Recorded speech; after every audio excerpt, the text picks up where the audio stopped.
Big Squatch at the house.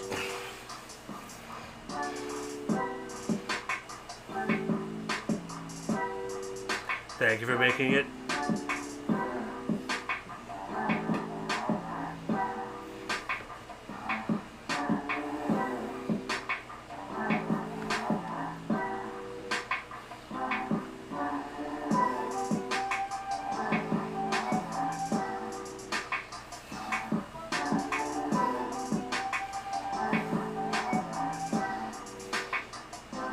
London pen. It's getting ready to roll.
What's going on, everyone? Welcome to Airbrush Down Dirty Tricks. It is Friday night. We tried for last night, really did, and everything blew up. Like 20 minutes before.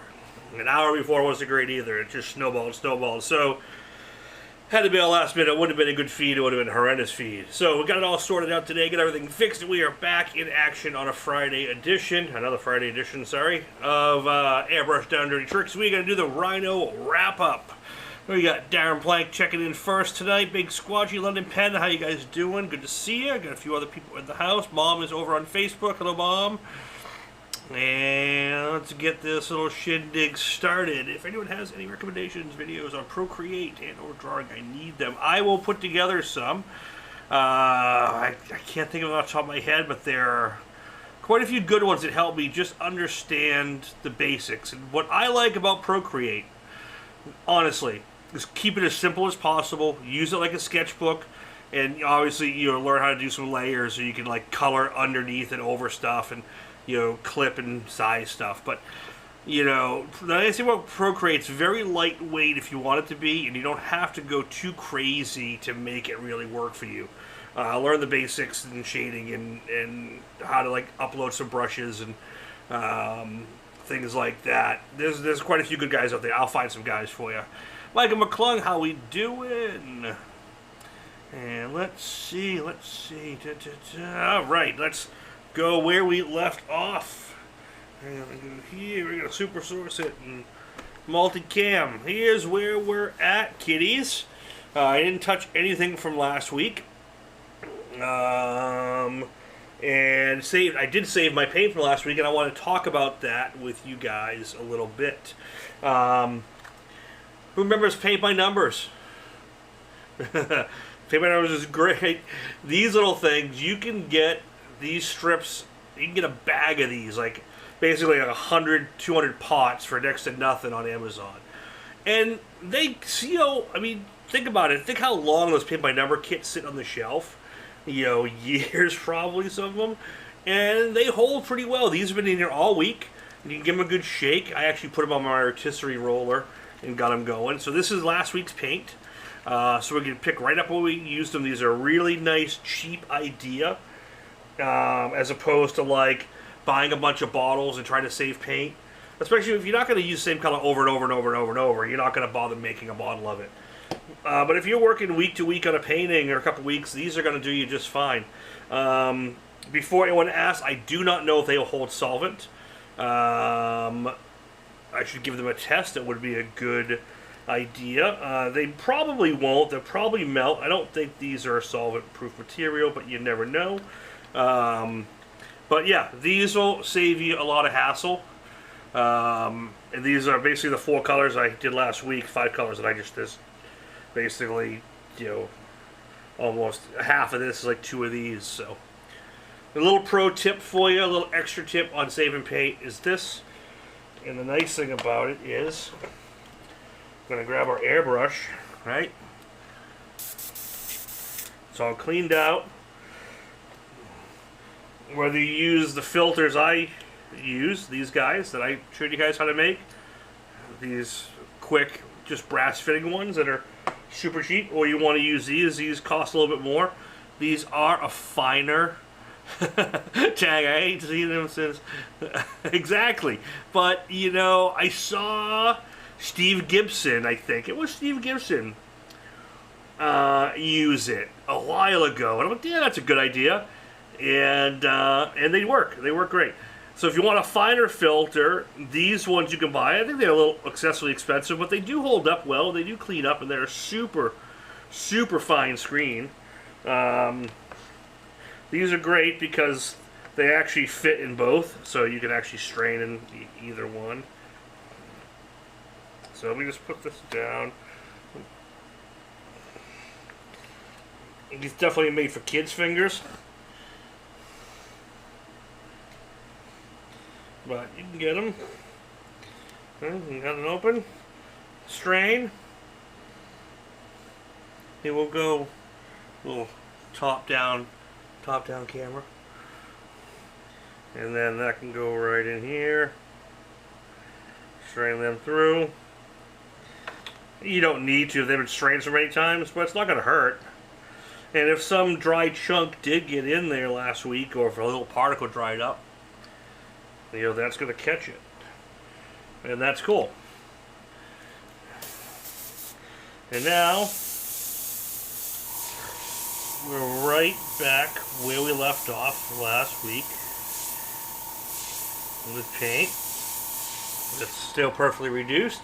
It's exactly where we left it. It's going to spray exactly how we liked it.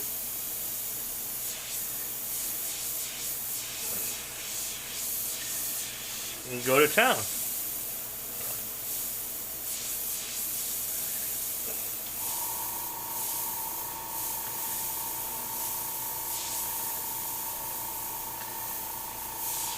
Especially when you're doing animals like this, which have a lot of line work and wrinkle work, you want that paint to flow really nice. Will the lid fit on the gun? What do you mean? So I put the cap back on. The filter's just, you know, obviously, till you're done with it. Oh, and the other thing, and I should say that, these are so fine. I blast these with isopropyl alcohol as soon as I'm done using them to make sure the paint doesn't dry in those ultra fine screens. Chris Garcia, what's happening, brother? So you got some pictures at the Syracuse Nationals. Hope you had a good time. That is one event in all these years that I'm close by. Not close, but close enough where I should have gone. I've never been. I really got to make it a point next year to go. That is on my list. Robert, reading what's going on.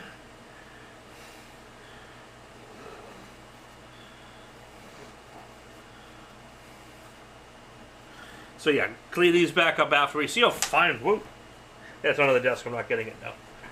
But those ones are definitely finer than these guys here.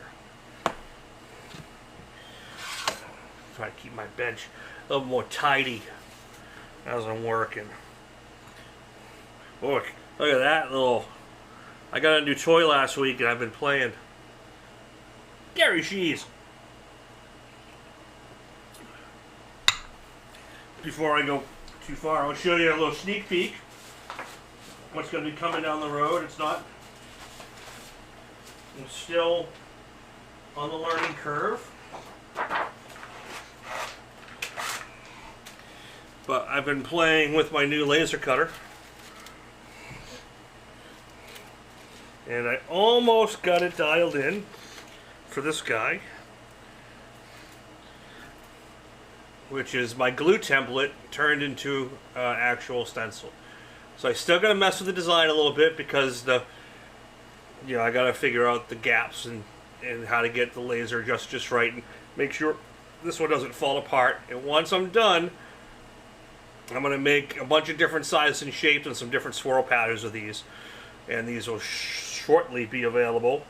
And I will let you all know when that happens. This one's tricky because it's got a lot going on. And I went back, if you guys don't remember, I used to have stencils through DaVinci back in the day that are no longer available. Including a really good diamond plate one that had the positives and negatives of all the different angles. So you could do true diamond plate with a really good realism. So that was a test cut, worked great. A couple of little adjustments to burn a little bit. I'm just dialing in the material. And this was like the metal version. This is like an oversized version of my Pocket Graphics one. Just a lot more going on. So I think I'm going to bring these back out the next few weeks or month or so once I get things dialed in. So stay tuned for that. And I'd love some ideas on if anyone wants some other things done. And yeah. So it's pretty cool. It's a nice toy to play with. Alright, let's get back on track. I do want to put one of these lighter colors in another brush. So let's go here. I think I want this guy. Yeah. Yeah, the swirl ones are definitely happening, but they just need... There's so many big spots and small spots, I gotta dial in the laser right just so it cuts them properly. And I will tell you, there's a reason why Art Tool and Iwata chose to use that cardboard material, which what kept the cost way down on something that heavily textured. Because when you're on that cardboard material, the machine cuts twice as fast. It's super even, and the material is a lot cheaper. It's like triple the time on Mylar, which is why Mylar costs so much more to have done.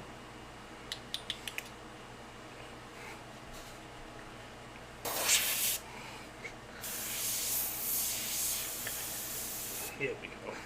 This is that kind of sandy color that I want. Because what I'd like to do before I do a lot of these wrinkles, again, always try to clean out your strainers, unless you got an abundance of them, really quick. And I just spray water through them, just to get the bulk of it.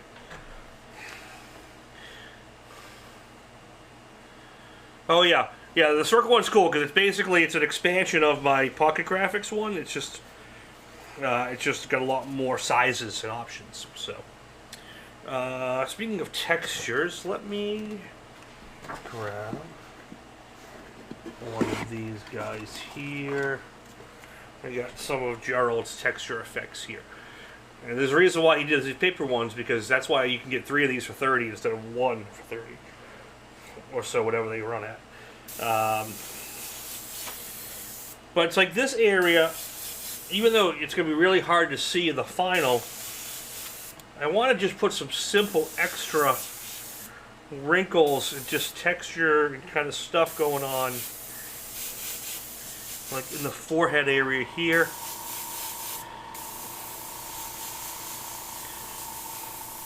You know, it doesn't have to be photo perfect. That's why I call this more realism or stylized realism, which technically in the art world, realism is not photorealism. Realism means you're painting something that exists in nature or reality that you can like look at and it's tangible. That's realism. Photorealism is like what Drew Blair and Marissa, those guys do, where they're following the photo like to a T, and you know, getting all the nuance of every little thing in the photo to perfection, which is awesome. That's photorealism. You know, that's so I usually stay in the realism range, or like I like to say, stylized realism. Whereas I kind of will put my own spin on things, so to speak. so it's not as rigid. Like I'm not as rigidly following every fold of a photo, but I'm sticking to some of it, just not all of it. But I want to get this on here so I can. There's just a lot going on. It just adds to it. And we can get some little guys here. And just like I said, when you get up close to the painting, you'll see all this kind of nuance and just. Because when you look here, you can see there's a lot of texture. It's kind of on the lighter side. And I'm going to follow that around.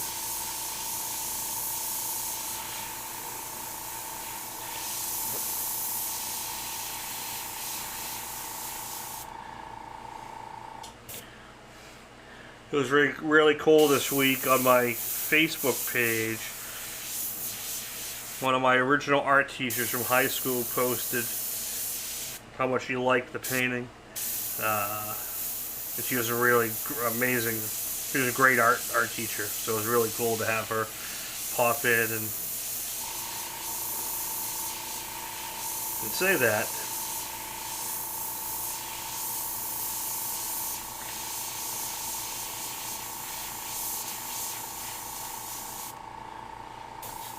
So yeah, so just nice to add a lot of this color tone in here. Like, so this area here in the photo reference is a lot sandier than the rest.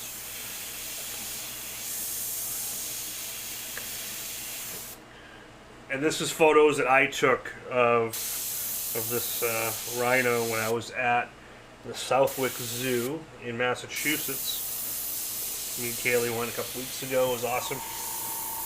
And I don't know which one his name is, but this one is Thelma and Louise are the two that are there. So I'm not sure which this one is. I'm going to try to find out.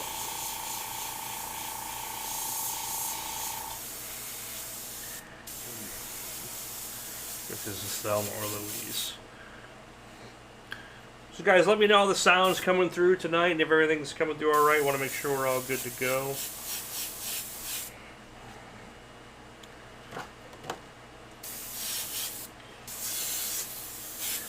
Appreciate you guys here on a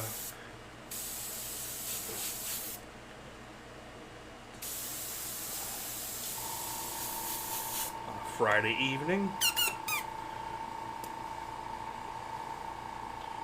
Someone asked last week, I think it was London. Oh, loud and clear. Awesome, thank you. There are no bids on this. It will be up for bids. Someone is interested in it.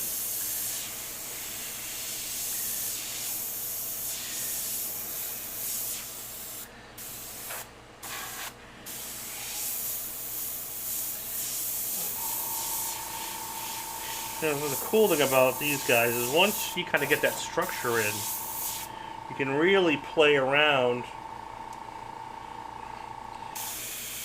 you want to obviously stay true to the reference to a bit, but you can add little, we can definitely add libs of things.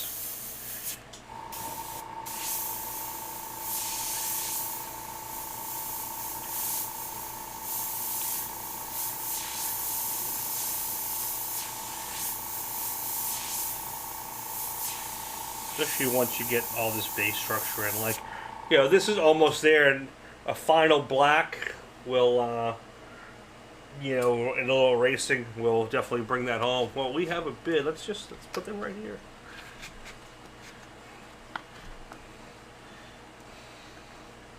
London paint. 200. Thank you, sir. Appreciate that. You know what, I think I need a Sharpie. There we go. London pen. Thank you, sir. Thank you, thank you. And I think for me, it's not often that you get me doing realism of any kind.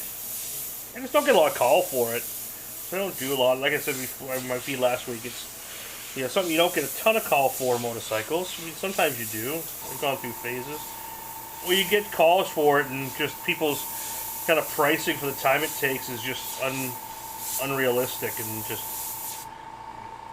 if I'm going to do it, I'm going to do it. I mean, I'm going to spend the time on it. It's not going to be just a quick, you know. I don't want to look like an old, I'm going to say it, and I'm sorry to my predecessors, and I was one, I still am a t-shirt guy, but I don't want to look like a t-shirt fair airbrush thing on a tire cover, you know, that someone did for $50, and it kind of looks campy, and I don't want that. I don't want the work to look like that. I don't want to put that type of work out. No offense to people doing it, because today, I mean, I'm talking about what we used to see a lot of in the 80s. And in the 80s, you just saw so much kind of trashy work. You know, it was tough. I mean, you were at a fair. We weren't set up for it. You didn't have a ton of colors. It was t-shirt paint. It wasn't really what it was today, you know, today's paint. So it just wasn't as flexible. It wasn't as easy to work with, but, you know, let's face it, there's still some bad work that gets put out there.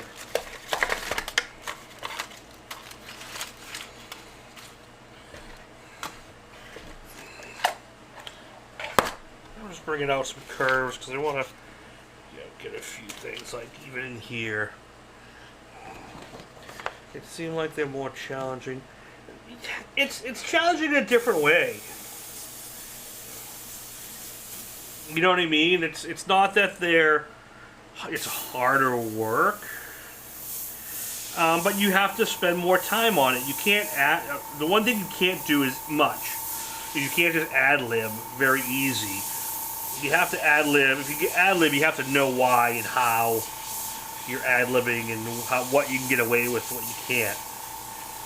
You know, so it's definitely, it's not as a freeing of a design process, so.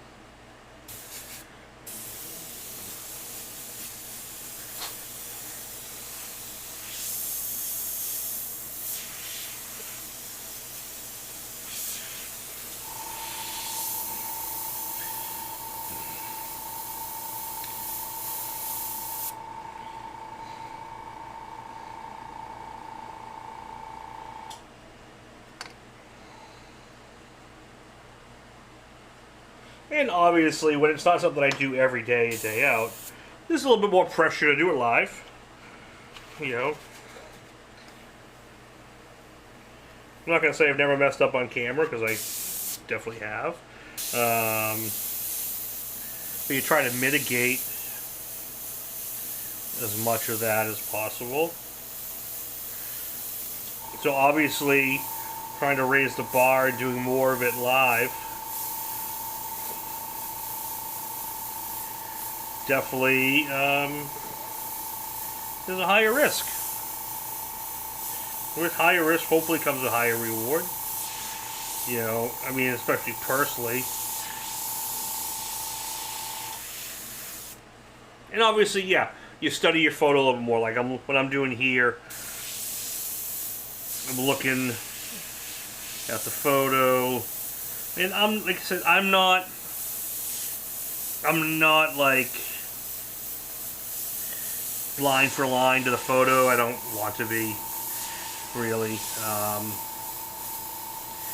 Realistically, I want to look like the photo-ish. I want to kind of represent that, but I don't need it to be line for line perfect.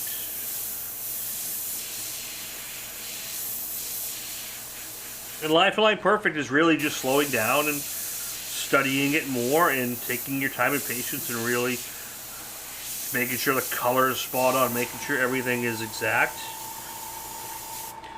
But to me, unless you got this photo side by side with the original,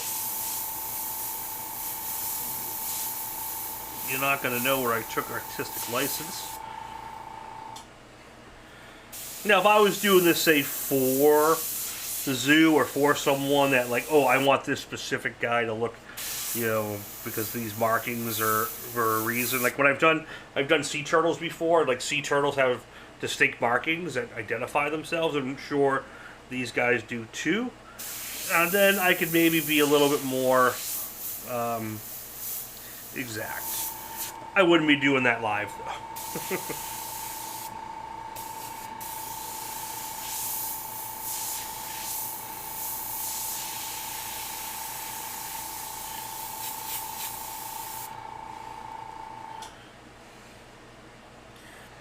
Oh, I got a new camera angle for you guys to look at. I finally got an app to be able to do it. So now I can plug in my iPhone as another camera. And I can get this thing like right in on it. So like this area I'm working.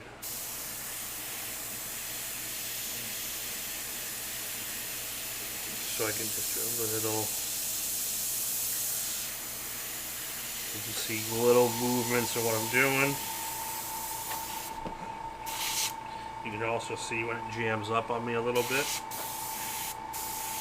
I'm going to do this wrinkle right here.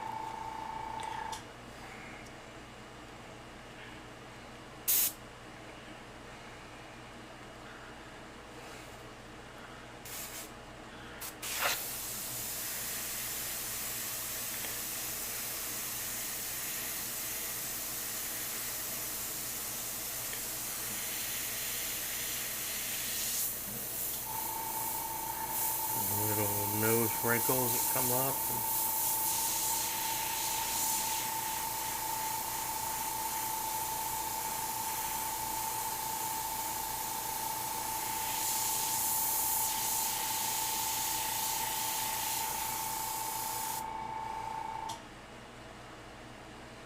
Oh, so this app is from Blackmagic.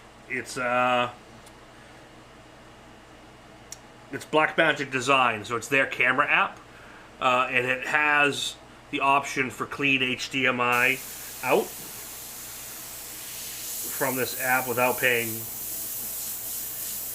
extra. All the other apps wanted like, the apps did a whole bunch of other stuff I didn't need it to do, but to get clean HDMI I had to pay all this money, and I'm like, I'm not paying a subscription fee just for clean out.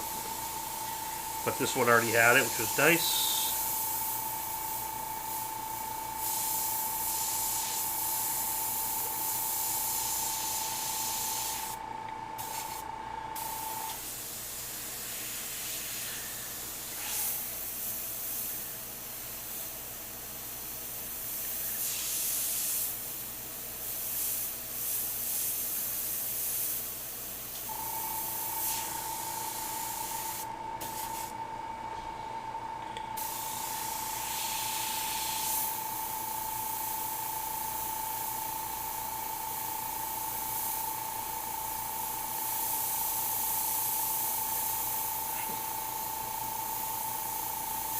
This is pretty sharp right here on my reference, so I want to keep it really sharp.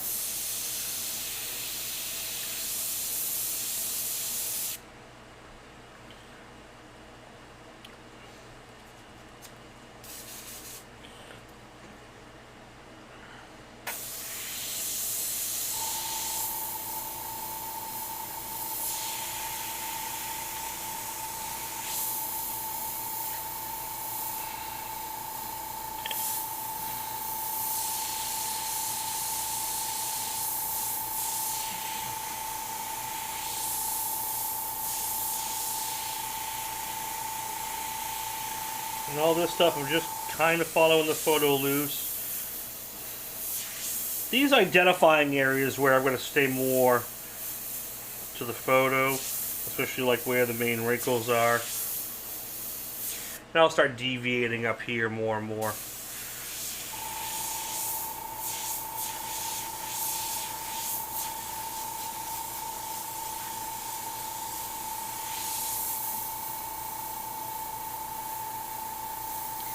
That's a nice one.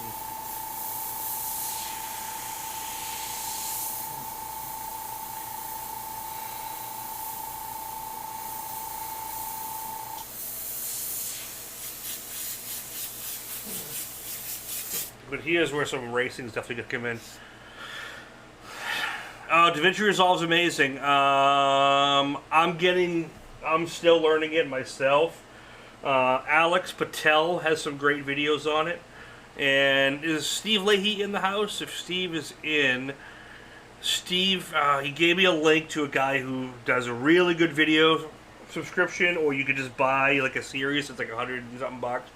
And he said it was well worth it because it just he learned so much from it and how to use it. So DaVinci is amazing.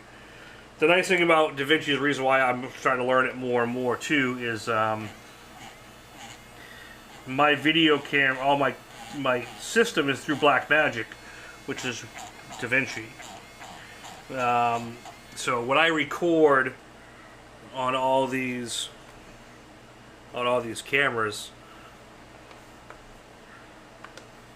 and all these inputs and devices and my video players and all that stuff, you know, my background swirl and then back to here, that's all being recorded simultaneously as a DaVinci file. So when I'm done with one of these feeds, I get a DaVinci file with all 7 inputs timed exactly to each other.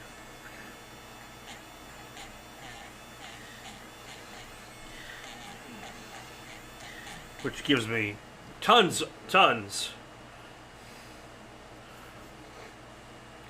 If you get the speed editor, you can turn... Yeah, and actually, if you buy the speed editor,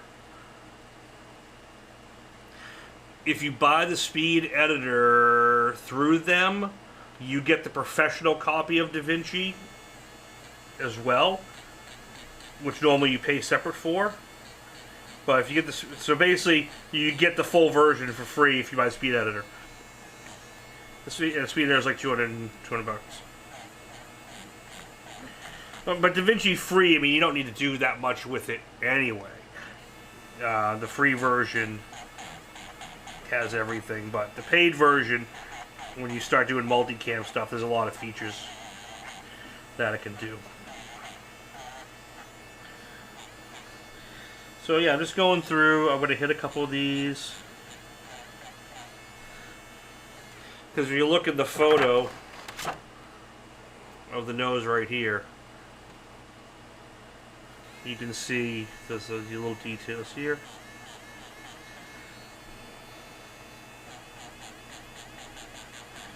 So I can just kind of bring them out. I can bring up some little folds here. There's a big bright spot right there. Coming down,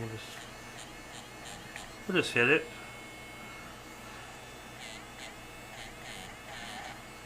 Just play around a little bit.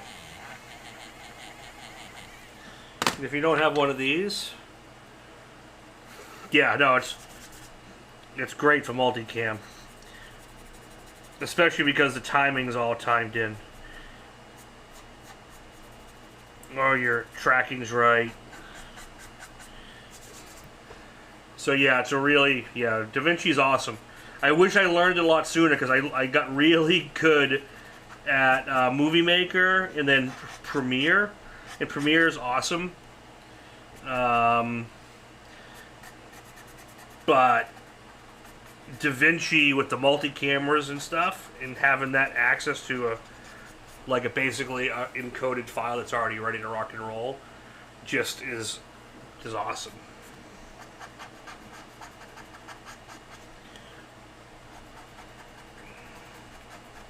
And again, the paint I'm using here, this is the new Wicked Opaque colors. This isn't even the illustration, and they still erase beautifully, even after some time. And you still get some nice soft shading. And I am going to go back in here with lighter color, so this isn't like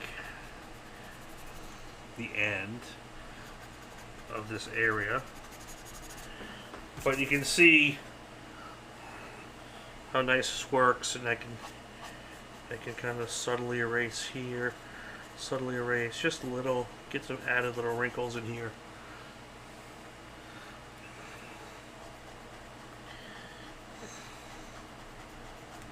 Soften that up. You know, when you zoom out to like the 3/4 cam, you start noticing how cool that looks. You know, there's a lot more to do over here. And I find when you're doing realism, when you're doing things like that, controller I use, so I use the Blackmagic Atom Extreme ISO. So that has the 8 inputs on it, and yeah, I'll actually show you. So it does the ISO recordings, all 8 inputs. I can switch everything. I'll give you guys a quick, because I never really do this, because I don't have a camera that's easily moved. So this one is. This is what's to the left of me the whole time I'm working. Let's go back. So this is the camera. So this is the studio that you're seeing. So that's to the left of me, which it shows me all the cameras at once, or most of them. And then, like, you know, this laptop, all this laptop does is play that swirl, and that's just for the background of when I have the multi up. That's what that's for. That's all that one's there for. And this is the switcher. So each camera's here, or each source. It doesn't have to be a camera. It's anything HDMI, because it's the HDMI model. So I have my face camera, which is directly looking at me. Then the 3/4 cam, which is the one that's over my shoulder. Then my top down, that's the, you know, the self-explanatory, the top down cam. And then my iPad is another controller that I can actually control the board, but I can do, there's more stuff I can do from here. Like I can actually go in to my super source, and these are those 3 panels, but I can actually like unlock and like, you know, move them around. So if you look at over here, the super source screen to the bottom right, see, I can like move each camera source around and change it. You do all that stuff. I'm on the multicam, that's my surface. And then you can do all your cuts, your autos, there's all sorts of sound, there's all sorts of edits we can do here. This is my Stream Deck. This is also going through. So these are how I switch all my titles. So if I want my title screen, that comes up. But if I want the main title, I hit main title, and there's the main title. If I want my reference image, I can bring up the reference image right there. I can bring up, you know, fisheye filter and my store links and, you know, all that stuff. So all that stuff is happening. If I want to switch cameras, so watch this. I have 3-up face. So now if I hit this button, you're gonna see if I'm on my super source. That's 3-up face, and then here. There's all sorts of stuff I could do there. Back to the camera, you know, all this stuff's here. When people do my super chats, I click over to music and give you the old, all that stuff's going on. Switch back in. Yep, go back and record stream as my member. Oh, before, let's give a shout out to the members. Thank you to all my Down and Dirty Tricksters. That's what's helped make this possible. So thank you guys. Thank you. So yeah, there's a lot going on. In other words, as you can tell. Let me bring this back over. I'm gonna click this back. And yeah, thank you all my Down and Dirty Tricksters. Everyone's still getting 25% off. I've kind of made this permanent for everyone. And when we start getting stencils, that's going to start becoming a part of it as well. We'll start offering some discounts there and everything. So thank you all of them, and thank you to all my sponsors. And yeah, so that's the system. That's a brief tour of the system. Get into Fusion much yet? I mean, Oh, Fusion 360 as far as modeling? Very little. I have so many other things to learn that's taken by the wayside. That's for fun for me, so I haven't really done too much with it.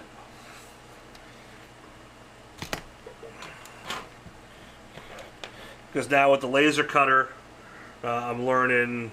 That's where all my extra time right now is spent getting that dialed in, so I can start making some templates and stencils and things like that, which I'm really excited for. Oh, Fusion in DaVinci. No, I have not gotten into that. That's way upper advanced, and I don't even... That starts when you get into like really crazy effects, and right now I have to focus on getting the 30 terabytes of videos I have of long form how-tos into a bunch of short condensed videos and helpful tips and tricks, and that's really what I got to focus on first.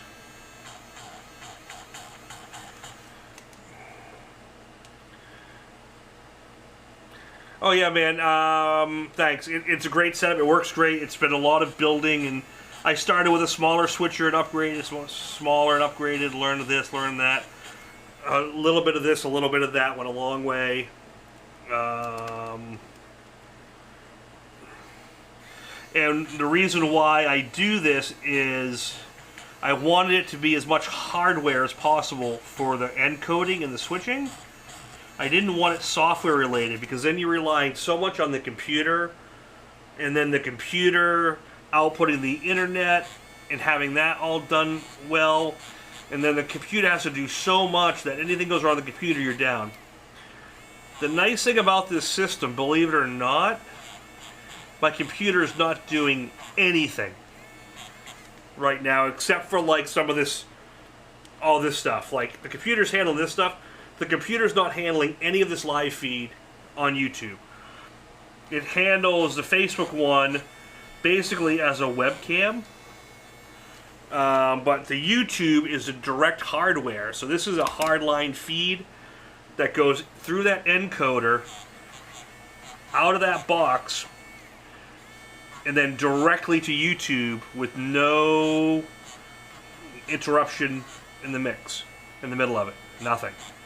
So if my computer was to turn off right now, my feed doesn't, except on Facebook, because it's all handled through there. Yeah, it was lots of work. Hey, I started my first live feeds and all my first stuff with my phone, and that's all you need. It's about the content, not the flash. The reason I did this, it's been slowly upgrading into what I have now, and it's not to show off or anything. It's really, I don't like editing, but I wanted to be able to do live videos that felt like a true production edited video, that you had multiple angles to choose from and ways to look at it and close-ups and far shots, and you could see me talk as well as see the artwork done at the same time. There's only certain ways to do that, and it's either with a lot of computing power, with a lot of different stuff through OBS and everything else, which is mainly for gaming. It's a lot of software changes, but to do it hardware changes, this was the way to do it. And I love the way it works, and it's incredibly flexible, but it took a lot of time. But the main reason I did it is, we all remember a little thing called COVID. My plan, and I still yet to do it, but my plan was to be able to teach live classes for paid members, like a handful, where I can see your guys' artwork, or your face, whichever you choose, where I can see your panel, and you can see all this on your end, through only like 5 or 6 people at a time. And then have that quality as close to in-person learning as possible, because you have the camera angles and stuff like that. So I'm still planning on doing classes like that, where you'll sign up and you'll log in through Zoom or whichever, and I'll be able to see your canvas. If you have the ability, if you don't, you don't. And then actually teach classes if I was there. That was the reason for all this stuff. And it's still the reason. I haven't found a good model yet to get people together in like a 10-person class and do it. It's kind of just me not getting it set up. But I know a few of you expressed interest in a class like that, and if you haven't before, if you want to, I have a list of people that when I am going to do that, I'm going to reach out to and say, hey, this is where I'm going to do it. You know, all you got to need is basically all you got to need is a webcam that isn't from your computer, or you could use your phone, and basically so I can see your panel.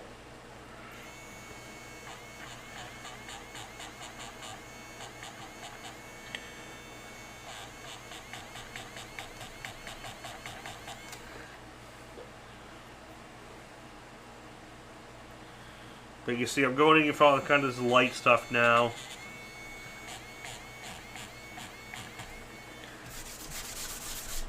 But iPhones, like I said, iPhones do great. This is an iPhone, and it's better than half the other GoPros and everything else I was using. It doesn't distort. It's not overly complicated. You know, my other cameras are, and I'll show you them all. I have a, you know, that's one over my head. So, you know, they're all DSLR Lumix cameras. That's the one that looks directly at me. Then there's the one here over my head. But each one of these are $500 a piece. You know, then you got to get a lens, and then the mounts, and the battery pack, power supply. And then this is what I look at. I'll show you what I what I look at. Let me go sideways here. So I have the big TV in front of me is what you're seeing. That's the actual feed. And then I have Facebook to the left, YouTube to the right.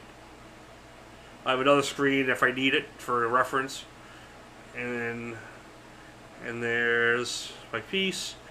And obviously there's the bench and the paint and all that. And you know, that's all behind me and all there. So yeah, I'm basically surrounded by a fishbowl of lights and cameras. But iPhones, nothing wrong with using an iPhone. Because I'll switch back to this guy. And obviously this is a better quality lens than an iPhone, but, you know, for close-up, the iPhone works. Positioning cameras are tough. I've got quite a few, honestly. Let's see if I can find them. Do I have a loose one? So the one I'm using for this camera for my iPhone is just one of these guys, these GoPro ones, and those clips. But you know, regular photo. This is a regular camera mount here. The Visionaire studio system that goes around me. This aluminum system. This is really great because you can. It's like an archway and everything mounts to it. But I have quite a few different mounts and different ways to do the camera mounts. And if you need any help, feel free to email me and message me. I'll show you what I've done. And because I've experimented with so many different mounts and camera angles and hooks. Like, let me go to this guy. These guys right here. This hook with this ball adjust. This thing is so solid it holds cameras really well. The one up on this camera here is one of these floating mounts. That works amazing as well. But, you know, if you get like a rack system, like this whole rack that goes up and above and around me, almost everything's floating off that rack. And that really, really helps. Gerald Mendez! What's going on, brother? I am so excited after seeing that promo for my Wada Fasima that we're going to be getting the gang back together and painting. So really, really looking forward to that.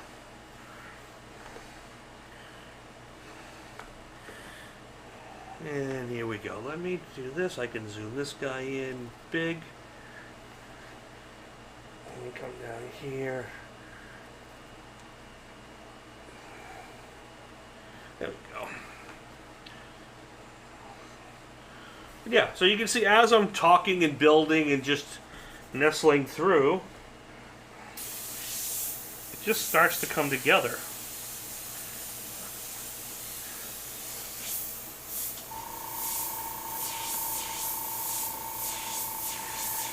Really want to focus on some of these wrinkles up here.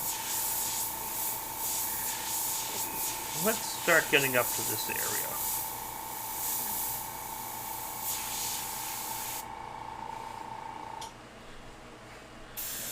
Gerald is a very busy man.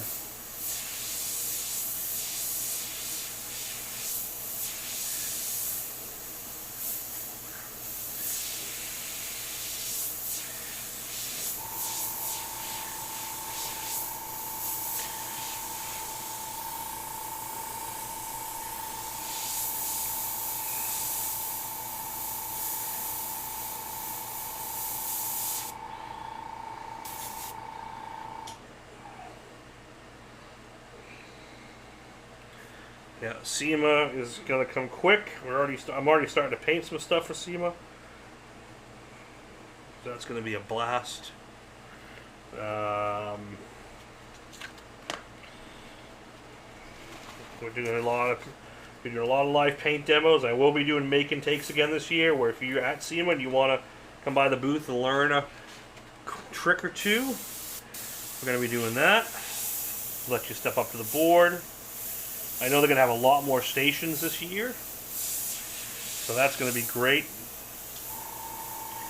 People won't be fighting for position as much, and I won't feel bad being there as much because I take up a lot of booth time because I do a lot of the demos for Iwata. So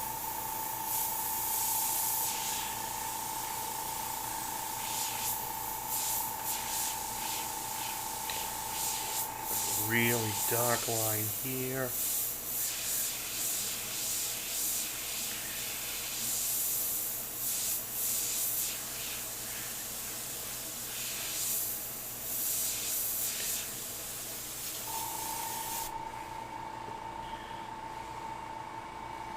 And then, for those of you who weren't here earlier, I am getting close to my own stencils that I can have out, for especially this swirled one that I've used a version of for years, but this was actually my first test cut today. It still needs a lot of work and redesign to cut properly, but you get the gist of what the stencil will do. We've all seen it. But I'm going to get really excited to actually make it available in the upcoming months.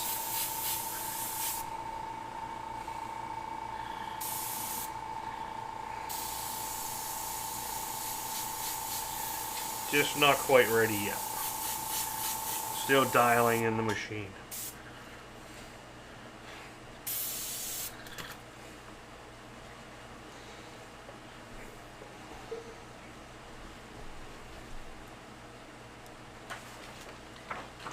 Couple little extra folds. You remember I did this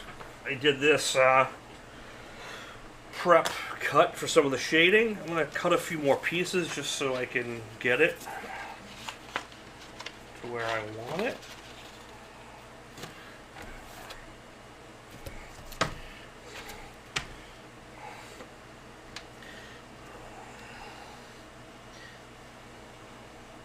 Because no plotter is used in this one. Good old traditional methods, right, Gerald? A little paper cut, freehand, little details, Gerald Mendez texture effects. That's all you really need in life. And tequila. Not so much tequila for me, but bourbon for me. Cheers, Gerald. Oh, that's my 4-camera shot. I forgot I had a 4-camera shot. Huh. Should use that one more often.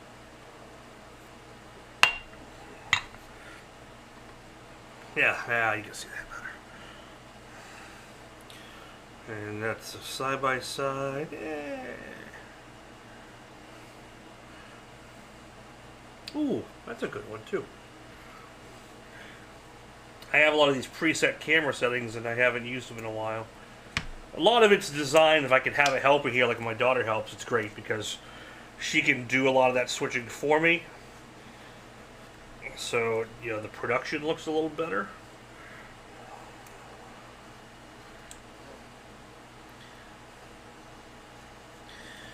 But she's so busy getting ready to go to college. Getting her as a helper just really isn't in the cards. So if any of you live near Boston, you want to come hang out on a Thursday night and learn to drive, I can get you set up over here. I know a guy.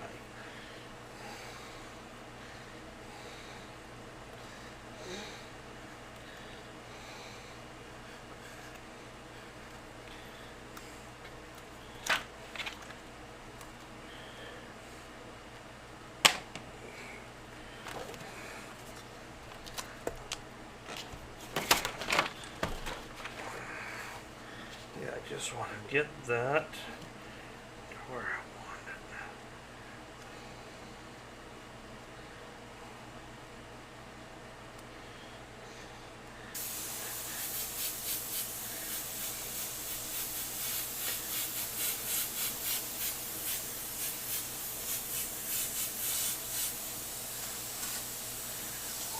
Really dark up in here.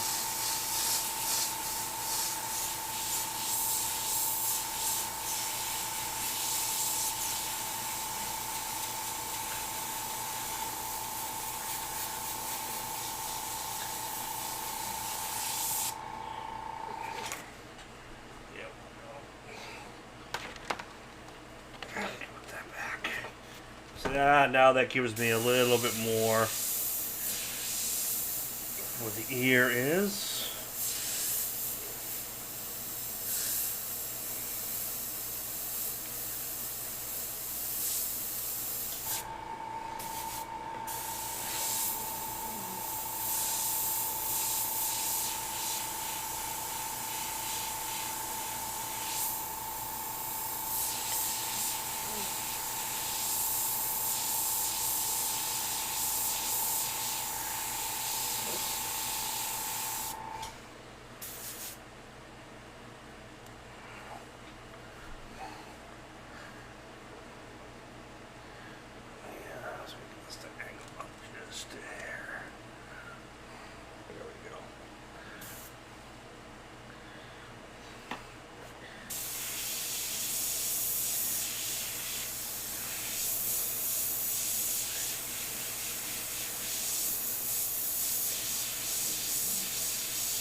Gonna get Wayne to come here one night and hang out. My old apprentice, Wayne LePage.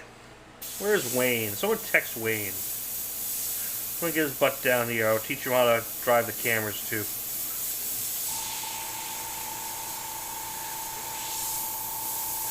Like these areas here are almost fully black, so I want to push them back a little bit more so I can start wrapping up some of these areas.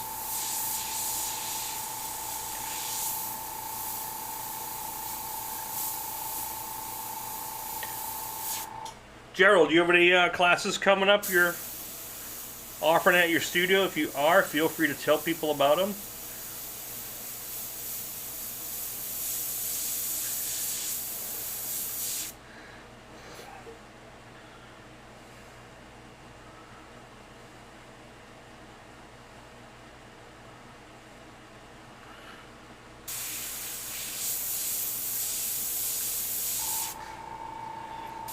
Oh, it's great. I started when I was 15. That was in '89.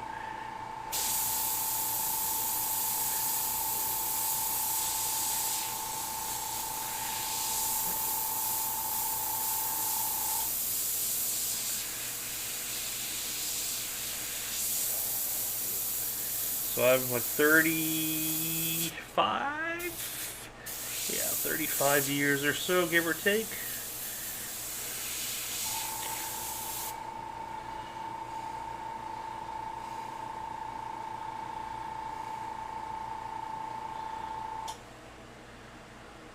The DC Pen Show.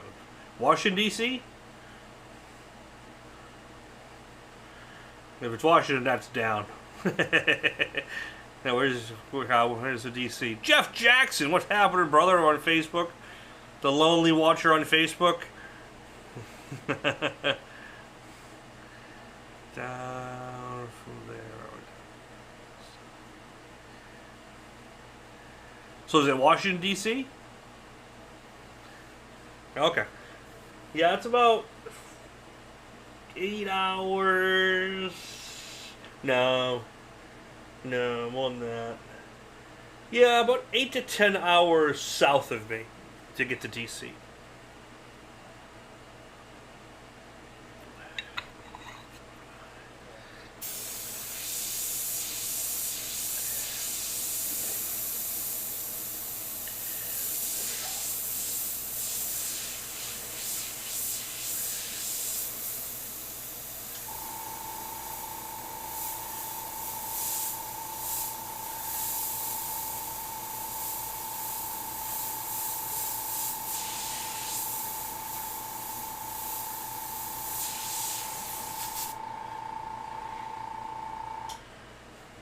That sounds cool.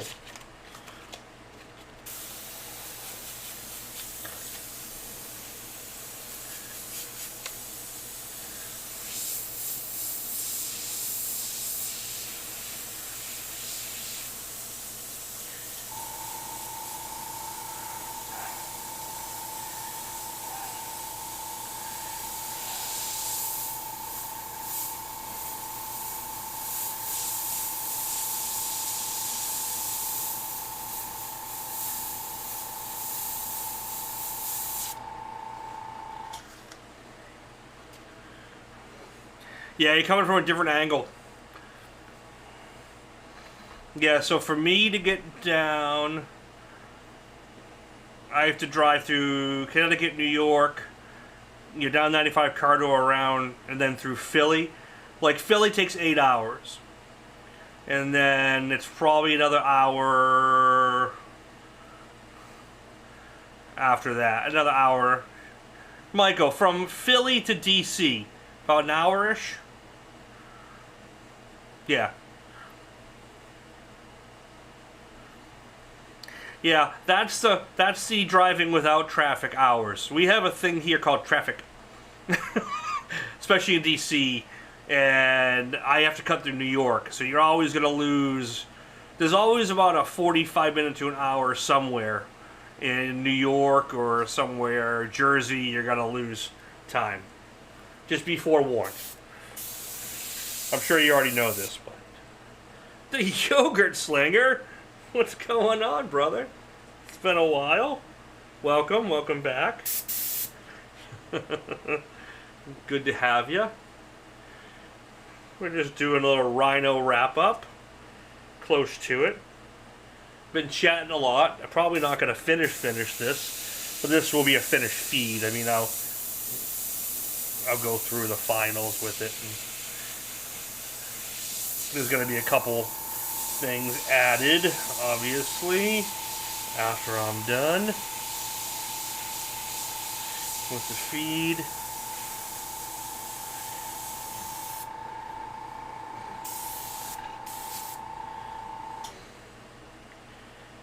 As long as you don't get on 295, yeah.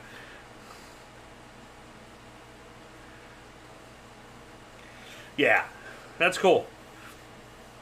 Yeah, so for me, it's closer to 8 to... I always play an 8 to 10 to DC. Like when I went down to UPenn to visit my daughter when she was looking at UPenn, when we were looking at different schools down there in Villanova, that was about the time it took to get down there.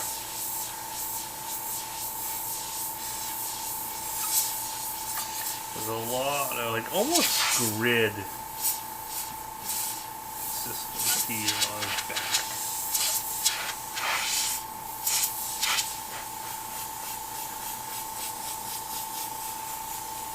Well, London, you can always take a detour on your way back and head up towards Boston, hang out.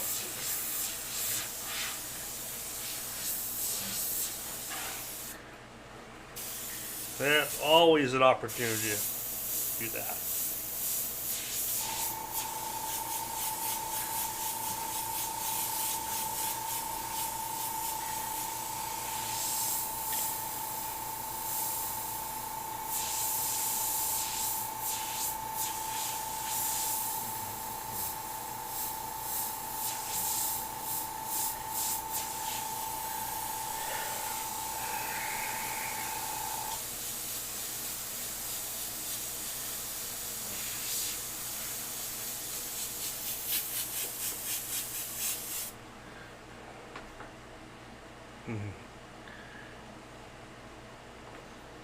Well, thank you for coming back, man. Appreciate it, especially on a off night on a Friday. My last night, everything exploded on me, like literally. I think just nothing was working. It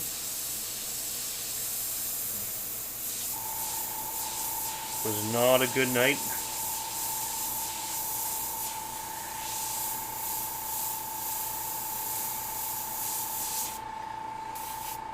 So, we called it an audible and switched out the night.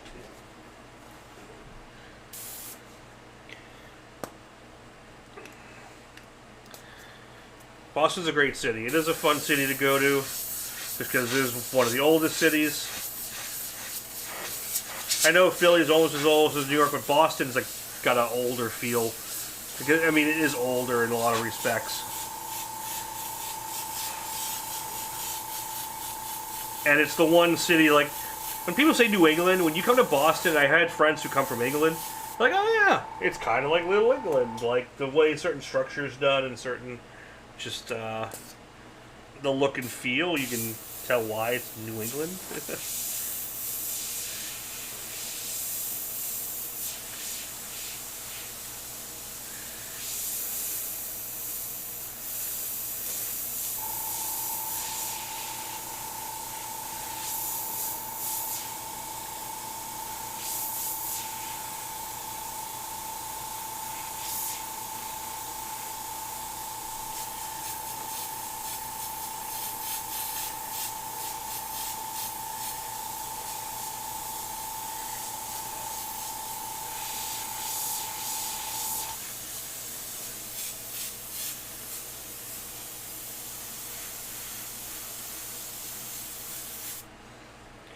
Create text colors. What's going on? Thank you for popping in. We're using actually all the new opaque line and the 4021. This is the first project I'm doing with the 4021. First use of it. I'm digging it a lot, actually. And you know me, being more close to urethane user for years, that I judge things by, is it close to how I used to be able to do things with urethane? And this really makes a huge, huge difference, so it's great.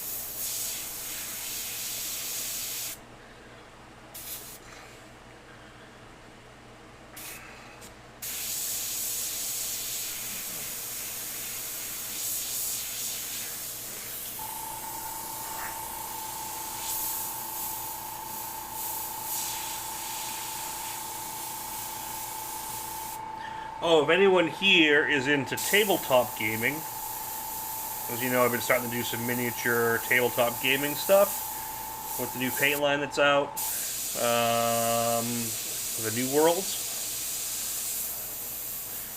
I have been invited to teach a class next year at Adepticon, which is going to be amazing. I'll get more details as it gets closer. That's going to be wild. Rogues, that's what's happening.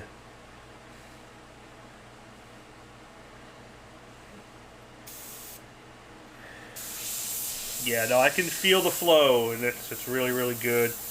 Color pops nice. It flattens out really nice. And at this stage, like being right in that mid stage of a project,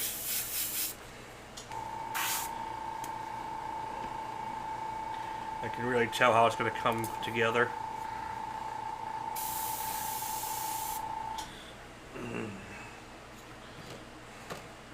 You know what I want? I want some Gen 1 details. You know what I'm talking about? Gen 1 details. You know. Old school. Gerald Mendez, Texture Effects 1. I want to get some bigger blotches of color in here. What I got to do is I got to get this scene, instead of that, to be this camera. That way I can like zoom in, you know, to this close cam. But like up in here, I want some bigger texture. So this will be perfect because I can come in here and just get in some bigger blotches to really help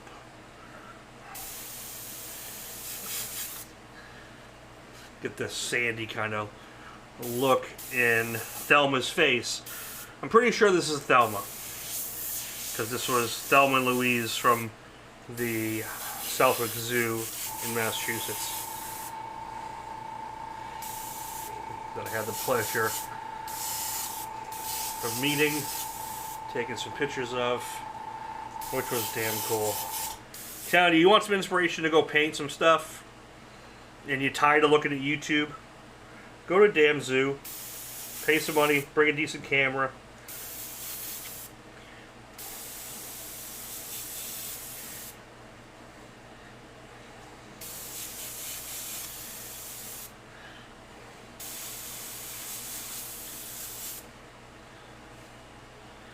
Yeah, so well, I'll talk to you before that as well for Adepticon, because there's obviously going to be a mix of paint to use.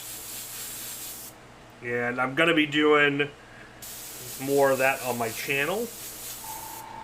So I'm going to be doing some videos coming up for that. Especially, I just got to get better. I got to up my game if I'm going to be at Adepticon teaching. But yeah. Cool. Alright, so now, and you know what I did notice, and I'm going to say, I don't know if you designed it specifically to do this way. I think this Createx Wicked erase is almost as good, if not as good, as the illustration. Especially after time.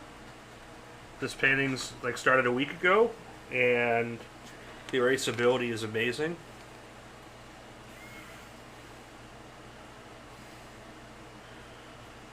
Yeah, great. I hope my water took care of it.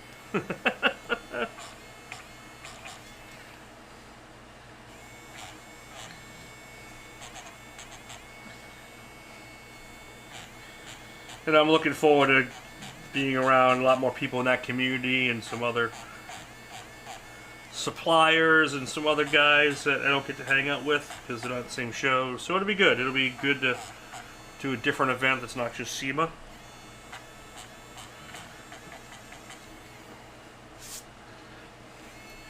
But we're also in for SEMA, like I said again. will be at FBS in Iwata. Doing daily demos and making takes. We got those coming.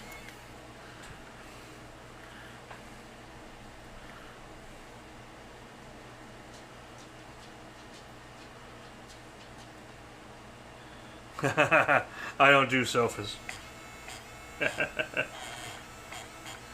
I'm too fat and old for sofas. But we got to figure it out. I don't even know what state it's in.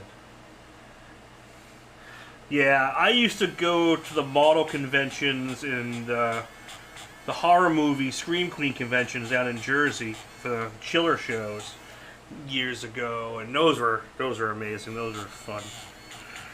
I used to do that down in Secaucus, New Jersey, and painted more larger scale models.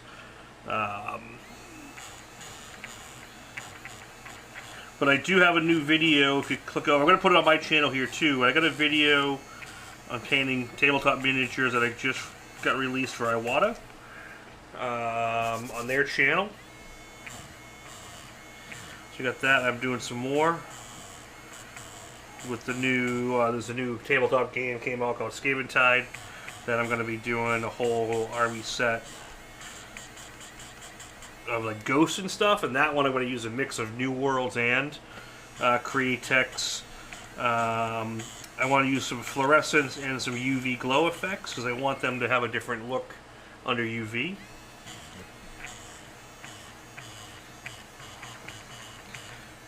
I think that's going to be some fun additions to that community. And I really want to do some, you know, it's amazing how little the airbrush is used. Or not that it's like most guys don't have a lot of the guys in the community, it's so small, don't have a need for an airbrush, so they've gone without them for so long that there's actually not a ton of info out there on good usage and proper usage, or some of the paint options you have out there for, like, you know, just Createx alone going direct to plastic. You don't need canned primer and wasting money on canned primer. So we're going to talk about a lot of that stuff, and we're going to do lighting effects and things that airbrushing definitely helps with.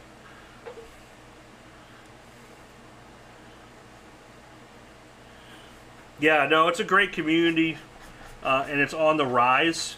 I'd say in fandom stuff and art, like culture, being able to like paint and draw or do, I think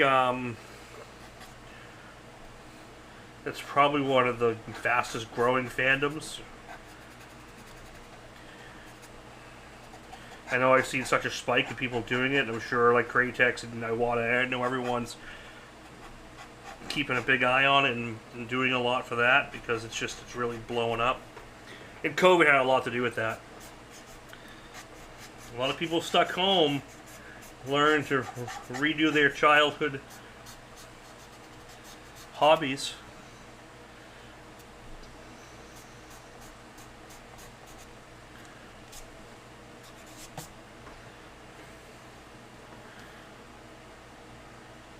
No, I mean, they're doing a lot more.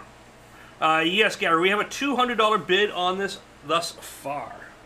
And that is from London Pen.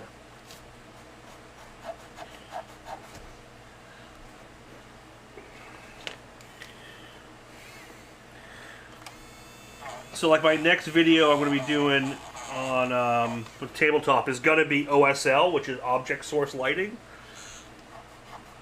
Because Airbrush is perfect for that, and 90% of the videos out there are how to do it without an airbrush, because most people either don't use the airbrush in that industry, so there's no good videos on it. So I'm going to be doing one of them, and I know that's one of the subjects I'm going to be touching on at Adepticon when I do teach. And like I said, but I gotta up my game, because I'm definitely, there's some amazing people that teach, and you know, here's me, I'm not known in that industry at all, But I'm going to take what I know and bring it. And hopefully not get laughed at.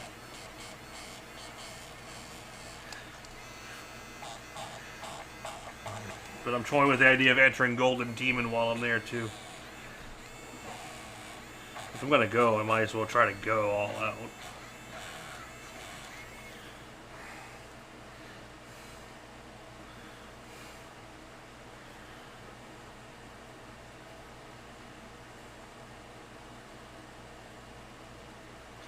This will be, for all intents and purposes, done tonight. Yeah, it's not gonna go to a third. Like, I'm at that point now where most of the structure's there. And it's just going to be fine-tuning. And then background is just going to be very out of focus. I'll put some greens and brown tones in the background. Because the background's pretty, you know, not out of focus. And I'm going to keep it really simple for a background.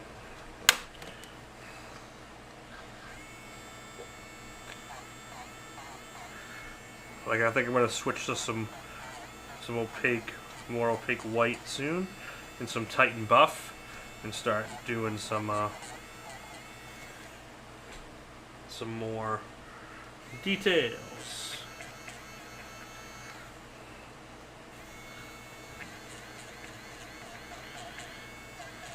This is one of those, I could spend 20 minutes and wrap this up really quick, or I could spend 20 hours. Gary She's up in the game. Thank you, sir.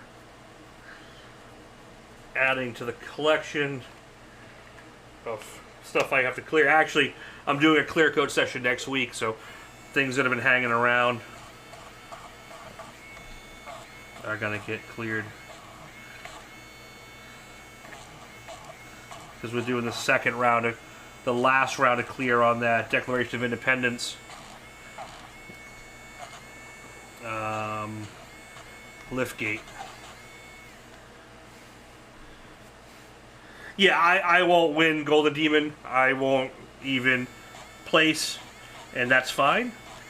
But I want to do the work to try to experience what it is to get in there, and then take the critique and find out where I need to be. I've never shied away from just trying to enter the competition, because I'd rather see what it's like to be in it to win it than just go, oh, I can't do that. So, I gotta figure out what class I'm gonna try to go into, like what section.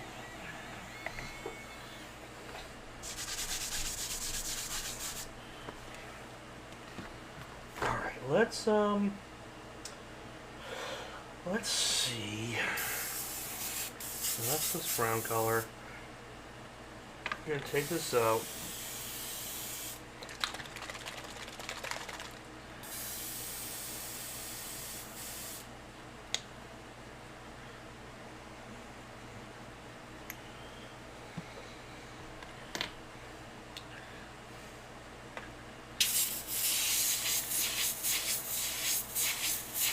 Like, I remember when I first started going to, like, motorcycle shows.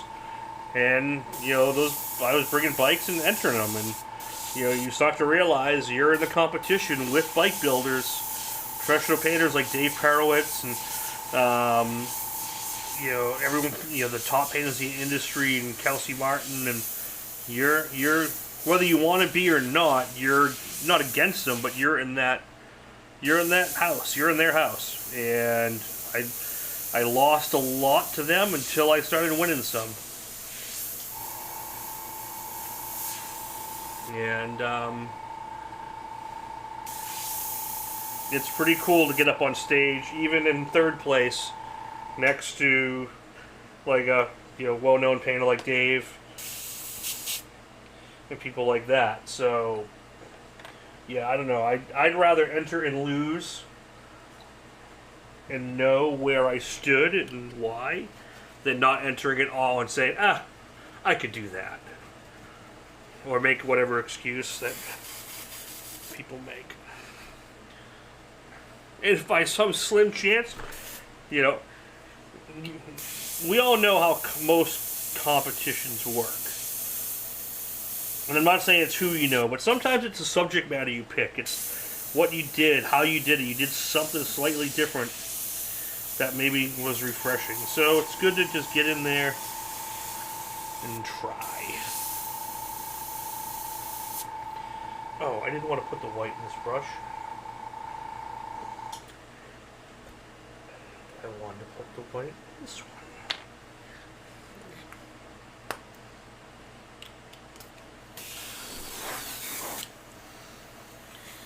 So, great. Are you guys going to do your own booth, or are you going to partner up, like share up with Spray Gunner and stuff like that as well, and do demos? Or I'm assuming you guys will be there as well, which would be cool.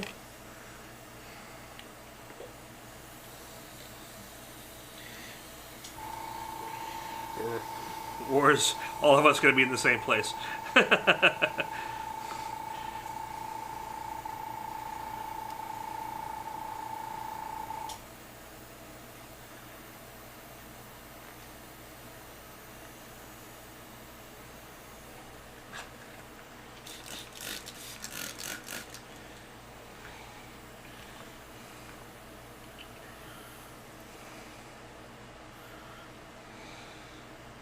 Yeah, and you're never going to know that unless you entered it and just did it. So it's... I remember the first time I brought my Ford Ranger, right? A lowrider Ford Ranger Splash, the flare side truck. And I got put into a division, and I won, I think, second place out of the show, out of like 4 trucks, so felt good. And like I said, sometimes the shows have enough category where it's not that everyone gets a trophy, but you usually put into a category where you're all kind of evenly matched, and you're not going in there. If you're going in to win best of show, and that's where you're going for, that's a different animal. Believe me, I've done those, and I've won best of show and best paint, and those are huge wins, because that you realize you won out of everything that was in the show, and those are big wins, and those don't come very easy, and those you have to really set out for. Like, I'm doing this for best paint. I am not going to get paid for this guy's bike for all the time I'm going to do, but I want it in that show, and you start polishing underneath fenders, you start polishing backsides of parts, because you realize that's some of the stuff these judges look for.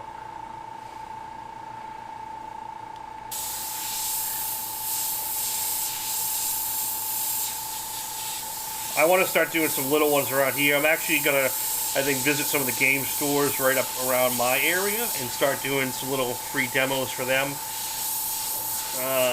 just to get my feet wet and just to kind of get into that community a little bit more.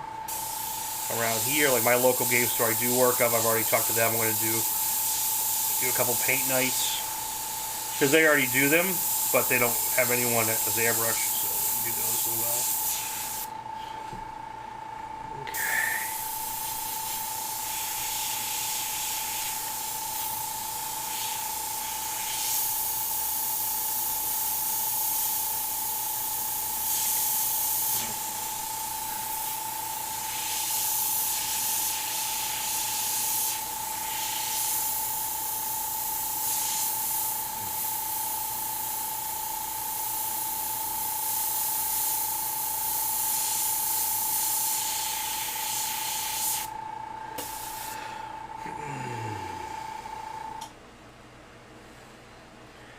Competition is good. Losing is good. But I've always liked, remember the first time I placed second in Best in Show on a bike to Dave, one of Dave's bikes. And I keep mentioning Dave because Dave's is the big dog, has been forever around here, and to go into a show, you were really playing in his wheelhouse. And I was a lot younger, and I remember I placed second for one of his bikes, which was automatically an honor anyway. And I remember I went to the judge, and I wasn't mad, and just like, hey, why did I place second? Like, what was the deciding factor? Just so I know for future. I wasn't questioning their judgment. I was just like, what did I miss? Like, what was it? If I'm that close, what was the determining factor? And he reached under my fender and rubbed his hands under there, the edges, and pulled up a little dirt. And said, it wasn't polished under the fender, and it was a little dirty under the fender. He goes, had you polished under the fender, you would have won. And after that day, I knew that any show bike, he polished under the fender. That was it. He goes, that's how close you were. Hey, the Bug Gregory. And I never forgot that lesson, that it just came down to the little detail that no one else would think of, and that sometimes the deciding factor. Yeah, man, and I learned in a great way. And as you go in there with the right attitude for it, you're all good.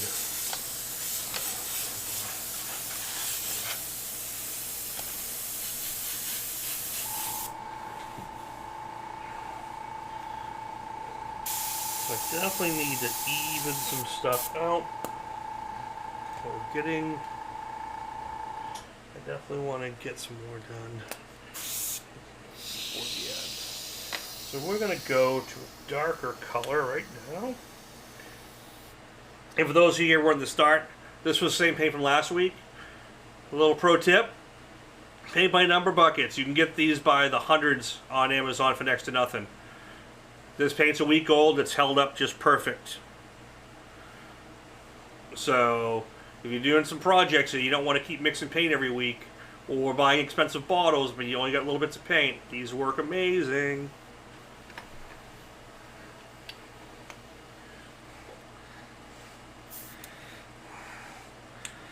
Failures for learning, yep. Second place wasn't a failure. Considering in best of show, best of paint is what I'm up against. So you're up against every bike in the place. So you're second out of like 200. That's not a loss. And I was, that was my 5th year in business, maybe full time. Maybe not even I think my 5th year. Still a kid basically, going against heavy hitters. And that was the biker build-off era of bike shows. So you were really in it at that point. You weren't playing around.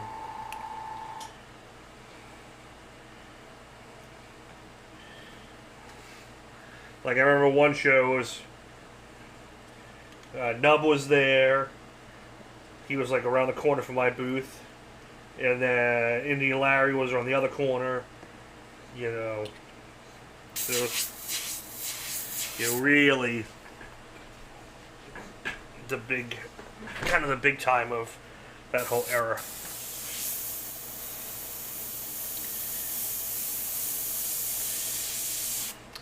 I don't think that's going to be too dark, too fast. So I'm going to cut that down a little bit.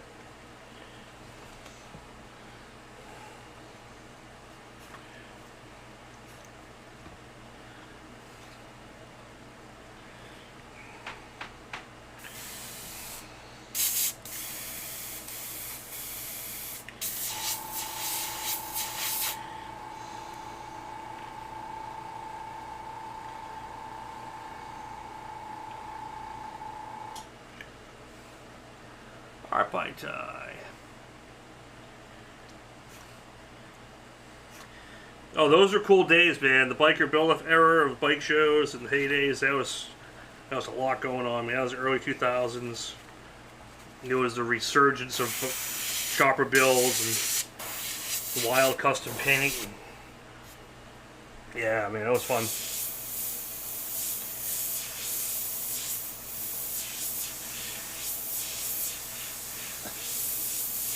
So right now I'm switching to the regular, like the Wicked Detail, brown and black, so I get a little bit more transparency, so I can carve some of these bigger wrinkles.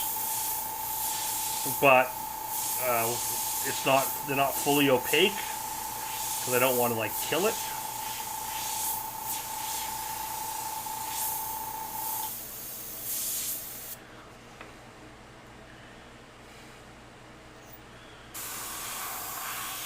Yep.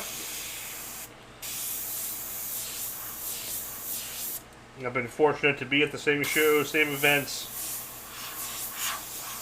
in the same room, and you're not going to know what to do unless you just put yourself in that position. And then you start getting friendly with everyone. You start learning people and learning from others, and you start working with others, and you get opportunities that wouldn't come up unless you were there.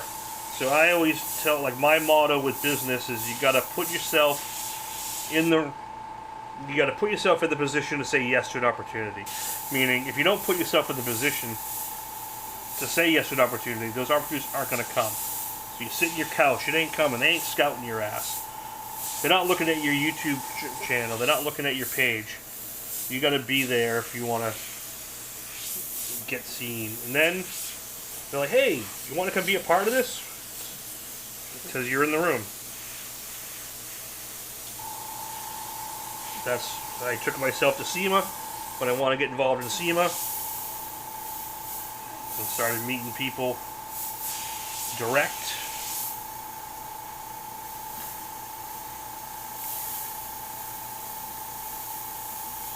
I didn't wait for someone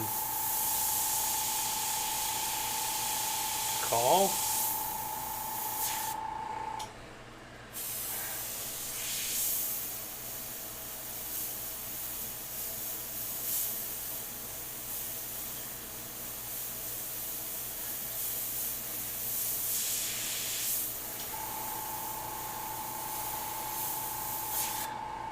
So now I can really bring out these wrinkles.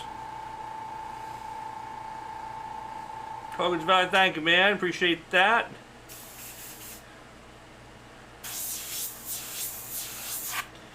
Oh, cool. I got a lot more videos here to go off of, and a lot more coming.